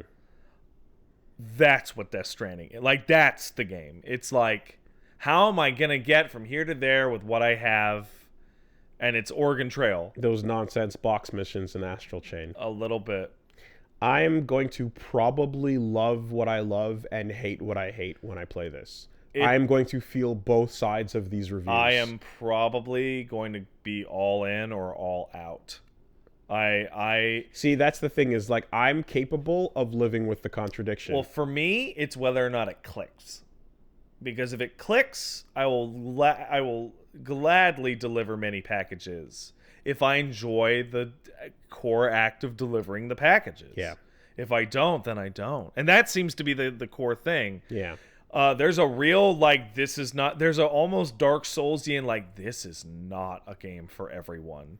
The fact that this game is really expensive and well publicized and being put forth as the next big thing when it might be the nichest, most expensive game ever made is like, weird. If the reward for like the delivery is like, you know, here you get to see Mads do some cool shit. No, it's and it's hey, like, you got a lot of likes on the chiral Facebook. So yeah, and it's gonna take a while, like, and you got a lot of positive ratings and numbers. Then yes, the you know, the breadcrumb might be too far away. You get to upgrade points to make Sam's balance a little stronger. The breadcrumb might be too far away and too dry. Yeah. But god damn it, am I going to try my hardest to like it, because I know what I've seen I'm in love with of the stuff that isn't ladder. I said this on Level Clear, but I think turn your piss into monster energy is right up there with Big Boss in the 60s going like, god damn it, I need Doritos. Yes. The complete not giving a fuck about the way Kojima Productions puts ads in their games is the funniest thing in the world to me. It's so fucking funny. That is peak Kojima, and God bless it. But there is still like I'm looking at the trailer right now as they're looking up at the Titan with the strands coming from its hands. Yeah. And like just that image just like fills me with like, I need to know more. Well, most of that stuff's at the end. So I might just like, yeah, I don't know. I might like it. I don't know. Yeah. But I'm in the same place I've been the whole time. I'm very excited to check out delivering packages. This is now confirming exactly what I've been saying for all this time, which is just like, I don't know what the fuck this is going to be, and we still don't... Can you believe we are days from Death Stranding, and we still don't know? You think that's weird? I've watched a bunch of footage and talked to... There's a guy in my Discord who fucking got the game 2 days ago because Amazon fucked up. And everybody is, like, struggling to... It is very difficult to explain why delivering packages is enjoyable. We sound the way we did in 2017 talking about Death Stranding. A little bit. And we are hours from it being out. Yeah. I mean, I know a few plot details that are part of the setup, and like, yeah, I mean, that shit's fucking crazy. Your BB's apparently really cool. Can I listen to Apocalyptica while I deliver packages? Yeah, totally. Good. Maybe. I don't know. Apparently, the game has almost no soundtrack. It does have a soundtrack, I can confirm. But it's by the band Low Roar. I spoke to the guy who made the soundtrack. Yeah, and it comes in when you're like near the end of a delivery. It's not just Low Roar. Okay. There's a composer. Oh, I'm sure. Ludwig. I'm going off previews and people. I'm going off of a human being. All right, that's fair. But I'm defending why I said what I said. I'm sorry if it was inaccurate.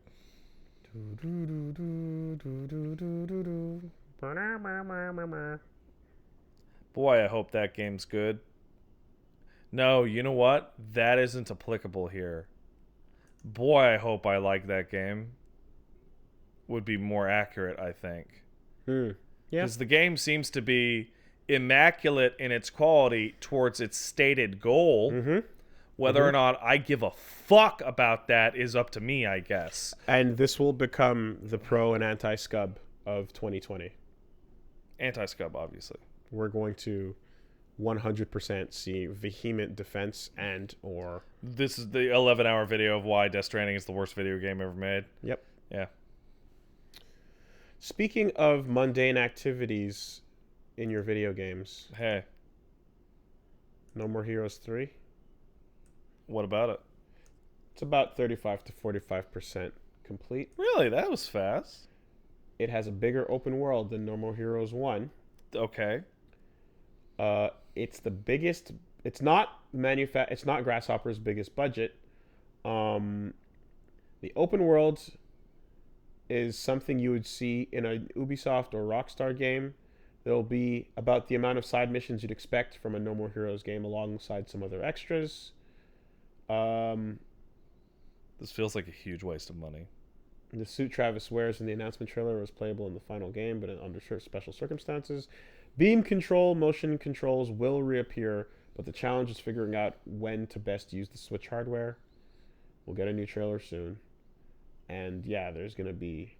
It's going to be more like... It sounds like it's going to be more like No More Heroes 1. Good. It's the best one.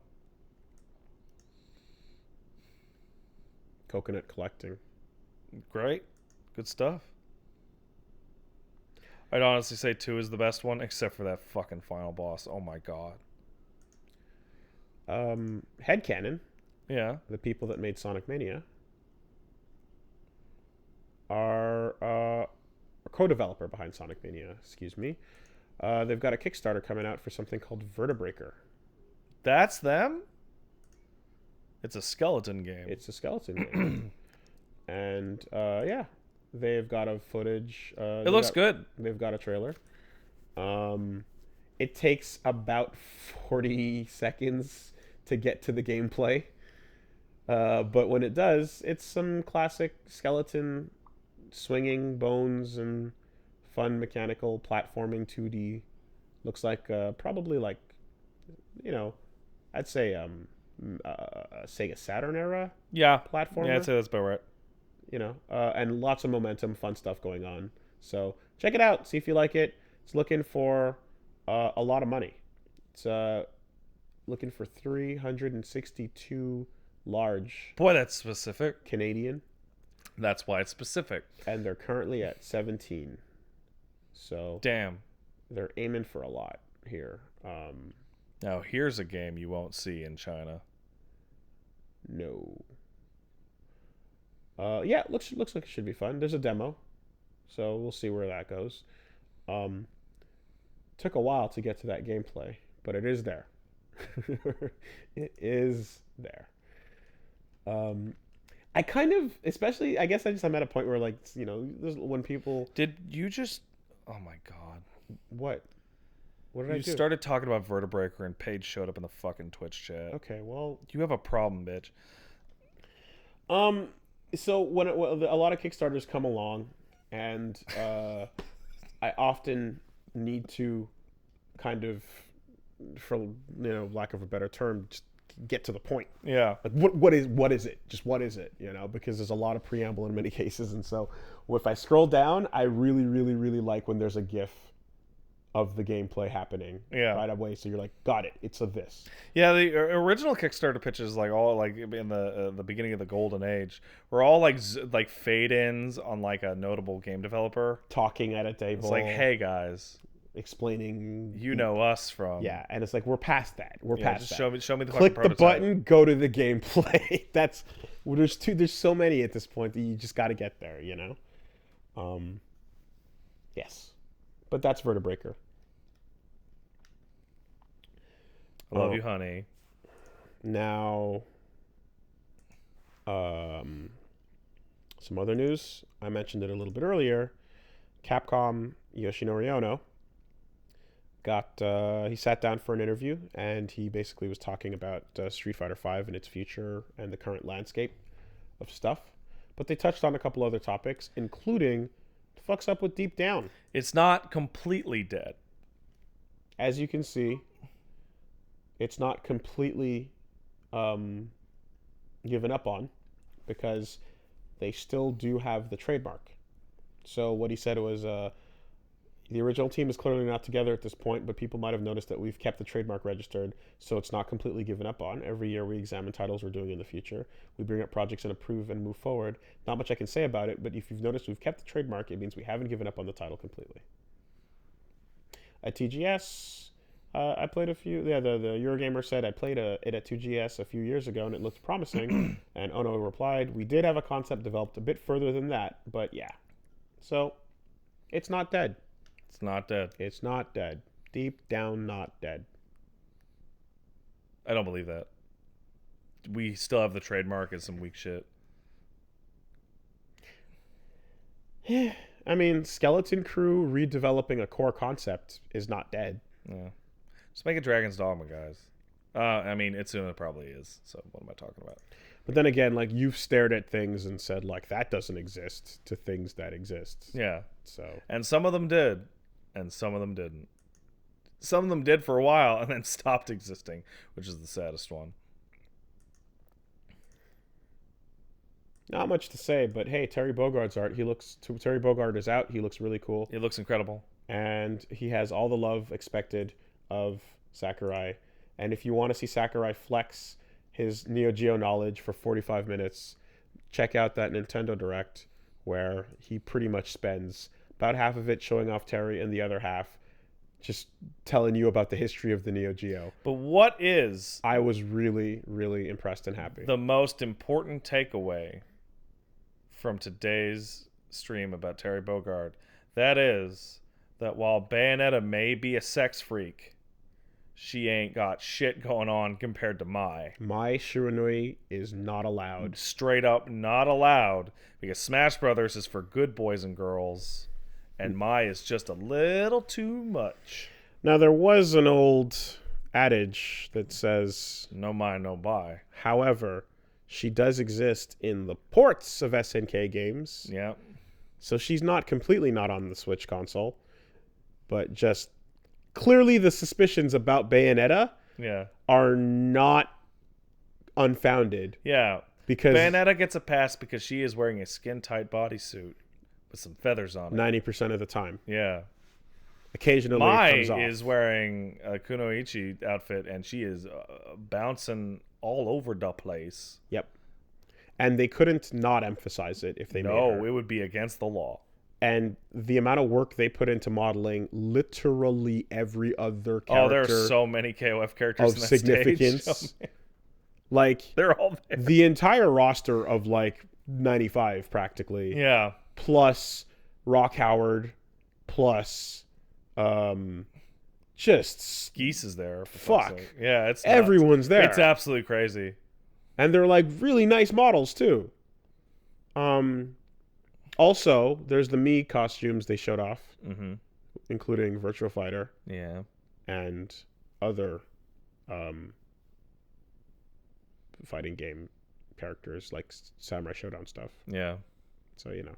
Interestingly, the Mii costume that were in the recent leaked video that may or may not be legitimate, which were Mallow and Cockademon from Doom, were not shown today. They announced that there would be no real, please God. I am extremely impressed and happy with how Terry was handled. I have one thing that makes me sad. Is it the costume? No. Okay.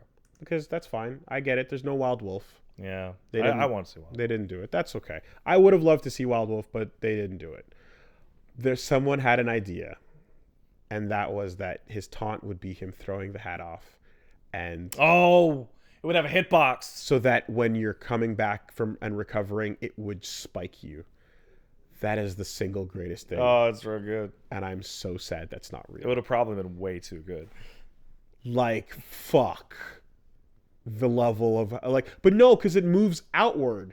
You can't, so like, when people are recovering, they're usually under the stage. Yeah. But you have to be so good that you're getting them on the arc of the hat, which is not dropping straight down.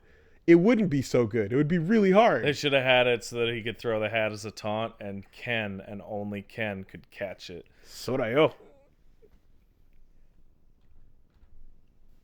I love that in his trailer he's got the come on to Ryu, Ken, and Guile, who's just sitting there holding down back. Yeah. So they went so overboard in terms of all the details you'd expect, but then they also just said, hey, you know what's really cool? SNK's music. And then they added 50 fucking tracks to the game. Yep. So okay. Never stopping. Anyway. That KOF stage is fantastic. It's super good. It's really, really good. Let's move along real quickly here. We saw the new Guilty Gear. Looks great. Guilty Gear. So I take it you are... Did you watch the full stream? Not the whole thing, but I did watch the breakdown. You watched the breakdown from High Fight? Yeah. Okay. So I take it then that I'm pretty happy with all those changes. You're happy with fundamentals. Yeah. Yeah. So that's kind of what it comes down to, is Guilty Gear is being changed to something that resembles an early 90s fighter. Yep. Do combo go down? Yeah. Anime go down. Right? But buttons go up. Yeah. So it's interesting because, like, I definitely like both styles of games, and I look at this and I can go, if you are a fan of Guilty Gear and its mechanics, you are going to not like the changes that I they're making. am very happy with the direction. I would have I kind of always wanted it to be more toned down, even though I'm a blasphemer. I know. Yeah. So, and I know that, like, and like I said, I've gotten to love both. You know, this definitely, like, I feel for the people that are just like, I'm in love with the mechanics more than anything else, and that stuff's taking a hit. But effectively, what is happening is you're seeing much shorter combos, much just like higher damage for short exchanges. Yeah. And God, where was the breakdown? The short version of it is that, like, from what we saw when they revealed Potemkin, and they revealed Chipp Zanuff, who have to be announced at the same time. It's the law. Yeah. And so what you're gonna get is, for example, juggles are almost like completely different now because there's no teching in the air. You can't flip out of combos the way you used to in Guilty Gear in midair, and the way you do currently in, like, Dragon Ball and stuff. When you get hit in the air, you drop straight down and automatically tech backwards. Yeah, you do. You don't have a choice of whether or not you're taking. Right. The game is still gonna have, you know, punch, kick, slash, heavy slash, and dust, but a major change for this game. Oh my God, these characters look so good. Fuck me. A major change is that in Guilty Gear, you never actually went for a throw attempt with, like, a throw button. Yeah, you just hold hard and close to the character, and you either swung or threw. So it kept the same throwing button inputs from back in the days of Street Fighter 2, for example. Yeah. And they were like frame 1, which means like instantaneous, right? Now you have like forward plus dust, and you're going to try to do a throw, which means you can bait people into trying and blow them up. It's a lot more modern. So the classic throw tech established many years ago. Yeah. So there's an Evernote that has like a giant list of all the changes specifically, but the you know, just to go over some of the major ones, there's that. There is no more. So there used to be a mechanic called dead angle attack, which is basically when you are blocking, you can like knock someone off of you. Yeah. But it's replaced with a Roman cancel while you're blocking. They kind of combined 5 different mechanics into Roman into cancels. just Roman cancel. Yeah. Hey, do you want to do something in this situation? Hit Roman cancel. Potemkin's there. He's got a heavenly Potemkin buster that literally consists of him flying up to the heavens. I still don't like his shoes, but Potemkin's great. His design is also like pretty much like solidified. Like, they have him clothed and with the helmet on and everything now, and they're just like, yeah, this is what he looks like now. Yeah. There's no need to redesign what we came up with. I miss his old design. You like him with the sleeves out and head out? I wish there were both. I wish I could have both, you know? He's more casual than the old ones. Yeah. This is much more military. Yeah. I do like this one more than the old one. Yeah, me too. But I just there's times when I miss it. Like, for example, Geef now has what I consider the perfect costume. It's just Zangief, but he's wearing a lucha mask. Okay. To me, that's the perfect Geef. Yeah. You know? Yeah, maybe there'll be costumes in this. Who knows, you know? But anyway, so yeah, there's all these little mechanical differences and whatnot. But on a casual level, what you're going to notice most is... It's fucking getting dark. This is bullshit. It is that stage transitions will happen often. Yeah. Right? Kind of like in Injustice, you'd have all these big go from one left side of the stage to the right side. You're going to notice that pretty frequently. And you break through some invisible glass. Because you hit the wall, and when you hit the wall 3 times and then you do another attack, they break through. And then you get a damage buff for that. And I guess the other thing you're going to notice on a casual level is that the entire UI is very placeholder. Yeah. It is not rock and roll at all. No. It's looking very clean and sterile. And I like that sometimes. For example, I'm a huge fan of the way KOF 11 looks. I like the very white graphic design look of that game. But for Guilty Gear, it needs to be rock and roll. It needs to be chains and metal and... Yes. So that all needs to come back in whenever the game is ready to get cooked. But for now, you're seeing some placeholder everything across the board. The character select screen is broken up into almost like hero types in Overwatch. It breaks them up into balanced, tricky, speed, power, etc. That's weird. But god damn the style and the loading of you pick your characters and then the eagle flies into the screen and then it flies to the stage as it loads. And then you get your new fucking stage intro text. So, Heaven or Hell, Duel 1, Let's Rock. We get, the Time of Retribution, Battle 1, Decide the Destiny, right? Rebel 1, all that shit. Rebel 1 sucks. It's a weird one. And then there's the weird fucking shit that comes with Unist, and there's whatever, like a paragraph. And whatever that weird other game we played was called with the fucking would please make your select or whatever the I don't know. This shit probably some fake garbage. This shit in Guilty Gear is like, it starts out with a cinematic and it says mankind knew that God,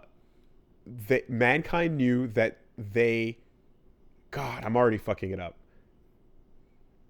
Mankind knew that they were at fault for or whatever, and so turned to beast or some shit. Instead of reflecting on themselves, they blamed the beasts.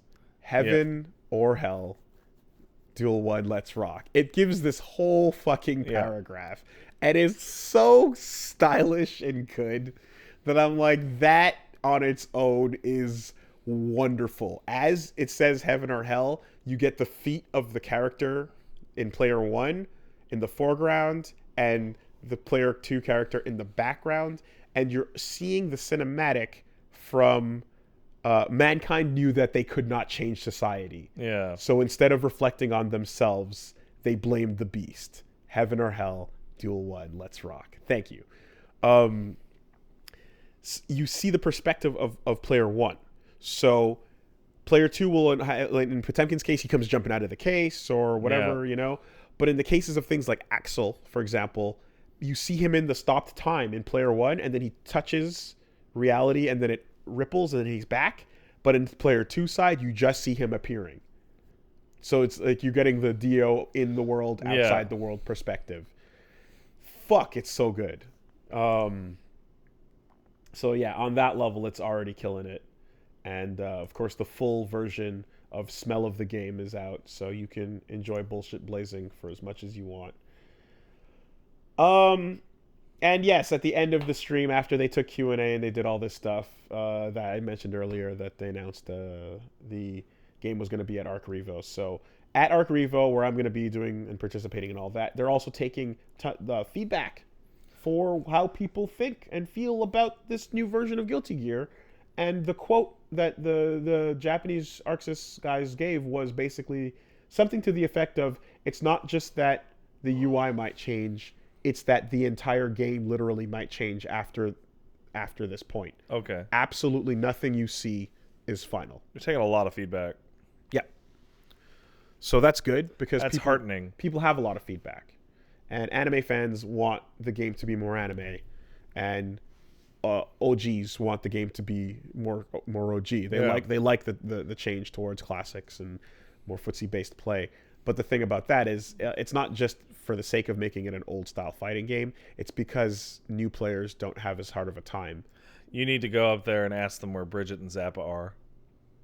Yep. And the first thing and the only thing that was repeated the entire time the chat was up was GGPO. Yeah. GGPO. And they actually answered the question and effectively said, we know that a lot of you guys are concerned about getting rollback, and we're not talking about like that system at the current time. We're not talking about like what's whatever, but we hear you for sure and are taking it into account. well, that's better than nothing. It's better than no. Like, everyone went, boo, that sucks. And then Kizzy was like, I'll take that over no. Yeah. You know? And like, fair enough, dude. Fair enough. Yeah. Everyone made it really loud and clear that they want rollback over anything else they're going to announce. Good. And they'll continue to make it loud and clear through Arc Revo, I'm sure. Beyond all that, and like super not Guilty Gear looking HUD aside, it's the best looking fighting game. Probably the best looking video game. And it's the most gorgeous video game. Like in terms of style. Style, yeah, absolutely. Like you look at Death Stranding, and Death Stranding is like the photorealism train. Yeah, Last of Us 2 is gonna be gorgeous. This is like a literal moving anime. Stylistically, this is the best looking thing. Yeah. I can't think of anything better. Big anime. Go check that stream out if you want to see more. You see the Heavenly Potemkin Buster when he goes up to the sky and you see the gods in the sky? Of course I did. That's my boy. Casca's back in Soulcalibur. Yeah, Hilde's back. I don't really have much to say other than fucking finally. Hilde's great. Hilde's great. She's back. She has her spear. She's now the leader of her country. Good. She can't stop talking about her country. She loves her country, guys. Guys, she loves her fucking country. She is a patriot. She looks a little different. I mean, that's to be expected, right? Yeah, but anyway, she's got the spear. She's got the little sword. She's got the casca-ish. Not really. Her hair's longer. She looks cool. So good. Good character. Come back. Good. Although annoying to fight. Yeah, well, what are you going to do? Yeah. Let's take some letters. Before we do that, I have one last piece of news. Sure. Something that I forgot to talk about during my week, but I'm going to put it in news. Came out this past week, one Mystery of Castle Superbeast fan game by one Remerai. That's Remerai. Yes. Young person from Sweden. Threw some bullshit together in under 3 months. Yep. Paige and I took a look at it on her stream. Mm-hmm. It's fucking incredible. Mm-hmm. It is a legitimately fantastic game. I made the claim that it is probably better than 2/3 of the games I ever looked at on Shitstorm. It is a Alone in the Dark original tribute game starring me and you. Wooly, you are the playable character. Mm-hmm. I am the jackass who you talk to for information about your items. It is about 4 to 5 hours long. It has multiple endings. It has it uses a clip of you saying yup real fast for like some Simlish shit. When you talk, Wooly, it goes yup yup yup yup yup. Like it's fucking great.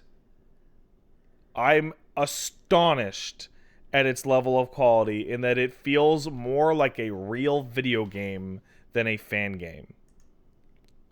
That is a talented dude that has been making those little videos of quotes.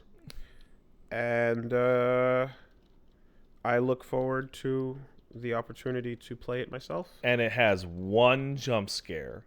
Yes. When you start the game, he says there will be scary things in this game, but there will be only one jump scare. So get ready. Okay. Yeah, I do. I'm so impressed. Yeah. I can't wait. I'm gonna totally take a look at this for sure. No doubt. I did Ahegao Academy. Why the fuck wouldn't I do this? Yeah. You're the main character. Yeah. Yeah, I should probably play that. Yeah. You do Ahegao or? Nah. Okay. So yeah. That's. If I want to go fuck myself, I'll just go home. There's some good stuff. Well, anyway. The Mystery of Castle Super Beast is available now. For the low, low price of literally nothing. Cool. That's me. Eat you. I'm dressed like Brock. Yeah. Like, I'm wearing a green vest. You got your Killmonger hairstyle. Yeah, going. yeah. It's got the new look. That's cool. That's cool. I appreciate that. Thank you for doing. You were that. definitely the hero of this game. I appreciate that. It's my my post reboot hat look. Yeah. That was the old times. So let's take some letters. Hey, if you want to send in a letter talking about how we didn't talk about Pokemon at all this week, What's there to talk about? they cut a bunch of Pokemon. Okay, we've done Yeah, it. I know the game We've sucks. done it. The game sucks. We've done Okay. it. I know. See, I'm being sarcastic. You can send that into Castle Super Beast Mail at Castle shit. Fuck. You can send it to Castle Super Beast Mail at gmail.com. That's Castle Super Beast Mail at gmail.com. Charizard sucks. Charizard can suck my ass. That's what I have to say. Quan from Oklahoma says, "Hey, jackpot, and I need more power. A war is coming. The great peanut butter sandwich war is imminent. All Draw right. the line. Peanut butter and grape jelly. Yeah. Peanut butter strawberry jelly. Uh-huh. Peanut butter banana. Choose your allegiance." These are all fantastic. I feel putting the two different kinds of jellies is kind of like Yeah, splitting the jelly it's vote. Really, it's splitting the hairs. Really. Like, let's just say PB and jelly versus PB and PBJ, banana. PBB. Yeah. PBBs are great. PBJs are great. I'm going to say peanut butter and jelly wins it on regular bread, but if you toast it, it's PB and banana for sure. I noticed that cherry jam isn't there, Yeah. and that stuff's really good. No too. apple jam. That stuff's really good too. That's a good Never one. had cherry jam. Don't care for cherries in general. The cherry stuff is fantastic. Also, real fruit jelly. Yeah. It's got to have the chunks in it. Yeah. Well, if you're going to have real fruit jelly, why not just fucking throw down a banana on it? Because you get both. Yeah, you're right. You're getting the fruit and the jelly. The banana doesn't have jelly. Yeah, you're right. So I think Banana jelly would be horrible. Banana tastes wonderful with peanut butter, but it does take second place to the best of the jellies. Yeah. I'm going to give a toasted PB&B a 1-up over a PB&J, but a non-toasted PB&B loses to PB&J every time. PB and Bad J loses to Oh, well, I mean, PB&B. come on. If you're going to include bad ingredients. But banana's consistent. Yeah. Well, yeah. Unless it's rotten. Well, yeah. But you know what you're getting. Yeah, right? you know banana. That's the saying. It's a safe bet. You're right. That's what I'm saying. You're right. Crunchy or smooth? I like both. You're less insane than others I've encountered. I like both. Smooth all the way, man. No, sometimes crunchy's good. I didn't fucking buy peanut butter so I could fucking finish the job with my own mouth. The answer is not that oily shit without the No, the sugar in oily it. shit's bad. I don't like that either. Peanut paste or whatever give me the the fuck it's fucking- called. There's a real enemy I here. paid for peanut butter so a machine could pre-chew it for me. Thank you. Smooth and crunchy are on the same side. We're on the same battle. We're the same side of the war. No. It's the oil fuckers that need to go. Nah, they all need to go.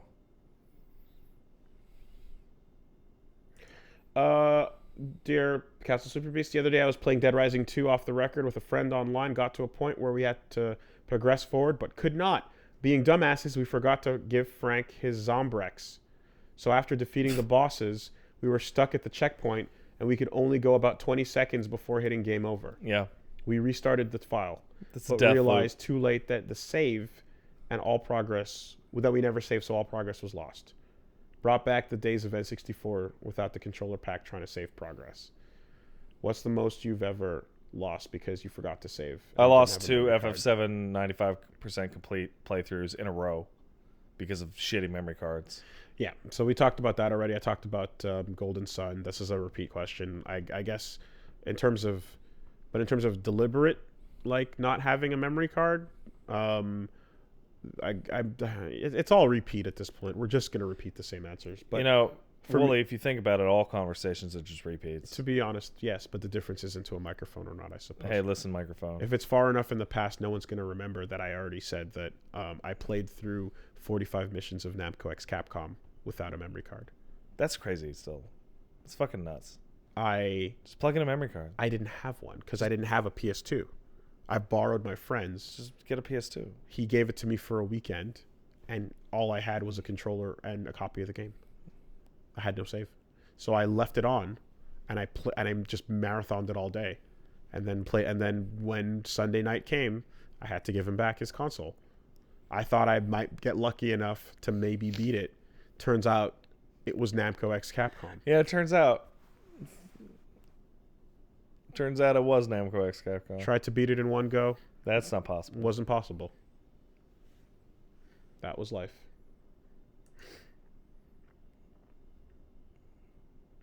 That's a bummer, man. Yeah, I didn't have the console at the time. Really wanted one. Yeah.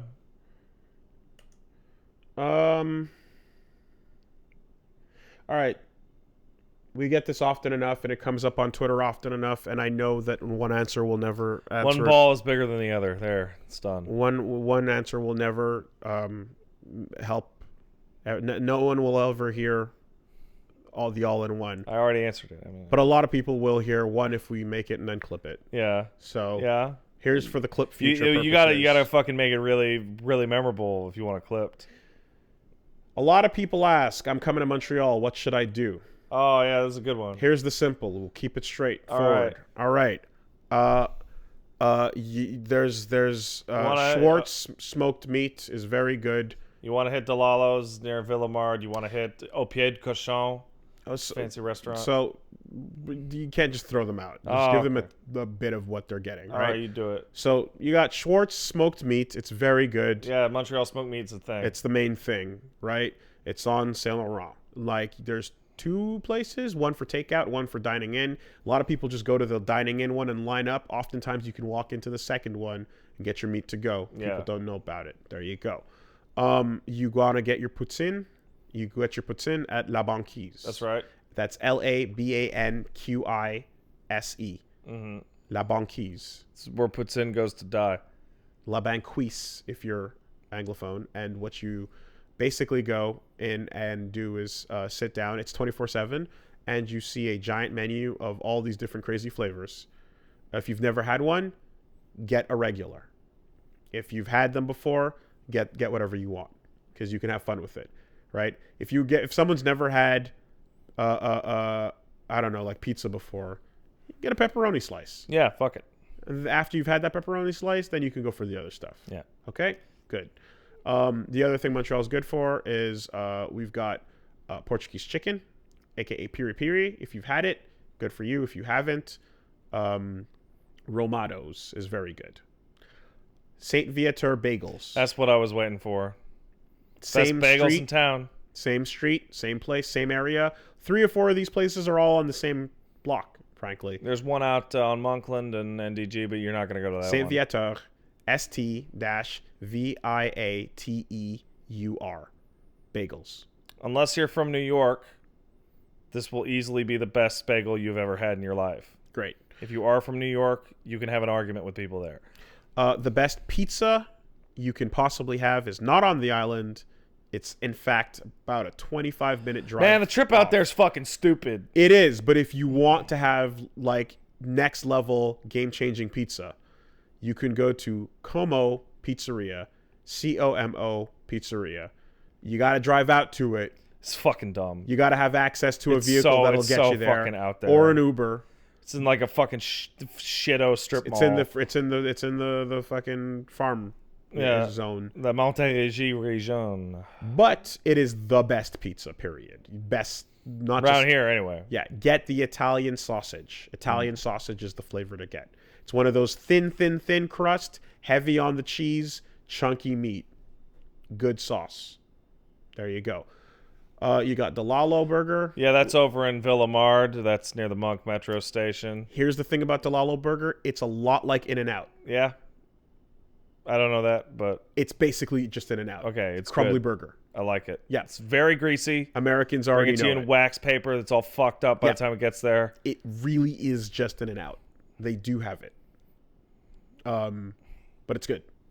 And, that's kind of your deal. That's the food places. That's the food stuff. Climb up the mountain. Go to the lookout on Mount Royal. Fight the raccoons. There's 2 lookouts, by the way. Yeah. There's the lower and the higher lookout. They have different views of the city. They're both quite nice. Yeah. Do one or the other. You can go up whenever. Go check out Old Montreal. Go down to the port. It's like a mini Paris. The old port is quite nice. It has horses and cobblestone streets and a waterfront. Yeah. With a Ferris wheel and boats and a science museum and little activities to do. And most of the time, there's a festival going on. It's happening somewhere. At Place des Arts. Dead center of the city. Like literally dead center. It's Place des Arts is what they'll say. Yeah. But in English, some kind of bullshit going on. Place, D-E-S, space, A-R-T-S, Arts. Place des Arts. Yep. Place des Arts. And then beyond that, like, I mean, if you want to come and fuck some whores, we got a bunch of whores you can fuck. Okay, beyond that, that's a thing. The big 2 streets are St. Catherine, which is it's the giant street. That's where most of the whores are. Running across the entire, like, downtown core. And then you've got St. Laurent, where you've got lots of stores, restaurants, clubs, all that jazz. That's where, like, the Schwartz's is, for example. And then if you want to have, like, some fun bars and that kind of thing. Crescent. No, that's super touristy bad. Really? Yeah. I like Crescent not when great. I was younger. Bustan is really good shawarma on Crescent. But no, I would suggest Saint Denis or Saint Denis because they've got a barcade. They've got a board game bar. Nah, that's true. They've got a bar where it's got music and they have like records for placemats and just kind of, so Saint Denis or Saint Denis is where you get a lot of those options. If you're down with shisha or hookah, they've got those as well. So, yeah. If you like vaping, you can just walk in any direction. And that's Montreal. That's what you do. We got a cat cafe out in Verdun, right? We do have a cat cafe. You can check that out. That's cool. There's other stuff, but for the most part, that's the core. Yeah. Cool.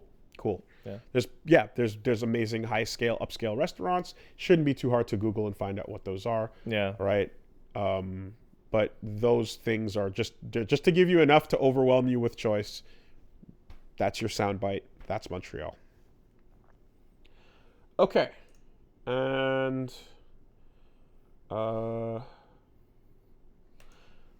lastly here we'll take. That's too long for a clip, by the way.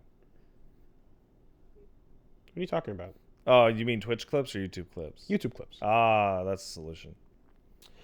Dear Lords of the Castle, I started playing Trials of Mana / Seiken Densetsu 3 recently. Beforehand, I didn't have a ton of research on class path or character choice because that's just the nature of being a TTRPG player.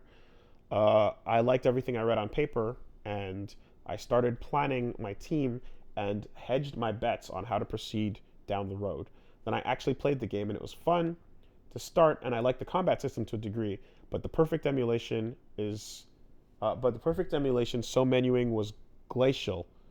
So equipping characters with stuff was cumbersome, and in order to have an effective healer, I had to play the healer myself instead of my main character. It's because for whatever reason, the healer refused to use their spells to heal me when the danger chime played. Thanks, Donald. This had me looking forward to the remake and hoping that a new perspective would help the combat feel better, but the game would have tweaked AI to be smarter. Am I crazy, or is this a great game for its time? Am I crazy, or is this just great game for the time it was released compared to now? I don't know, man. I didn't play it. Bonus, are there any RPGs that you played that you liked it but wished there were more tweaks to make things better? Persona 3 being able to control your party. A la Marin fucking Karen. Yeah. Right? Marin fucking Karen is the probably worst the ever, biggest ever. example of that. That's very clear. Is this a good game for a day? That comes from Yomi from Dallas. Trying to remember. I feel like there was stuff in Mario RPG that I wished was a little bit clear, but it's been so long. Yeah. I'm trying to think. I had a really hard... no, that wouldn't count. Is anything going to beat Marin Karen? Marin Karen's probably the worst one. Like Skies of Arcadia... It's like, bitch, I'm literally going to die. Yeah. No, man. Yeah. That was bad. You just couldn't control her, and she would do whatever she wanted. That's number one. I guess that's like real life, but still, I'm going to die. Yeah, that's number one with a bullet, for sure. Ah, I get it, because it's Persona. Mm-hmm.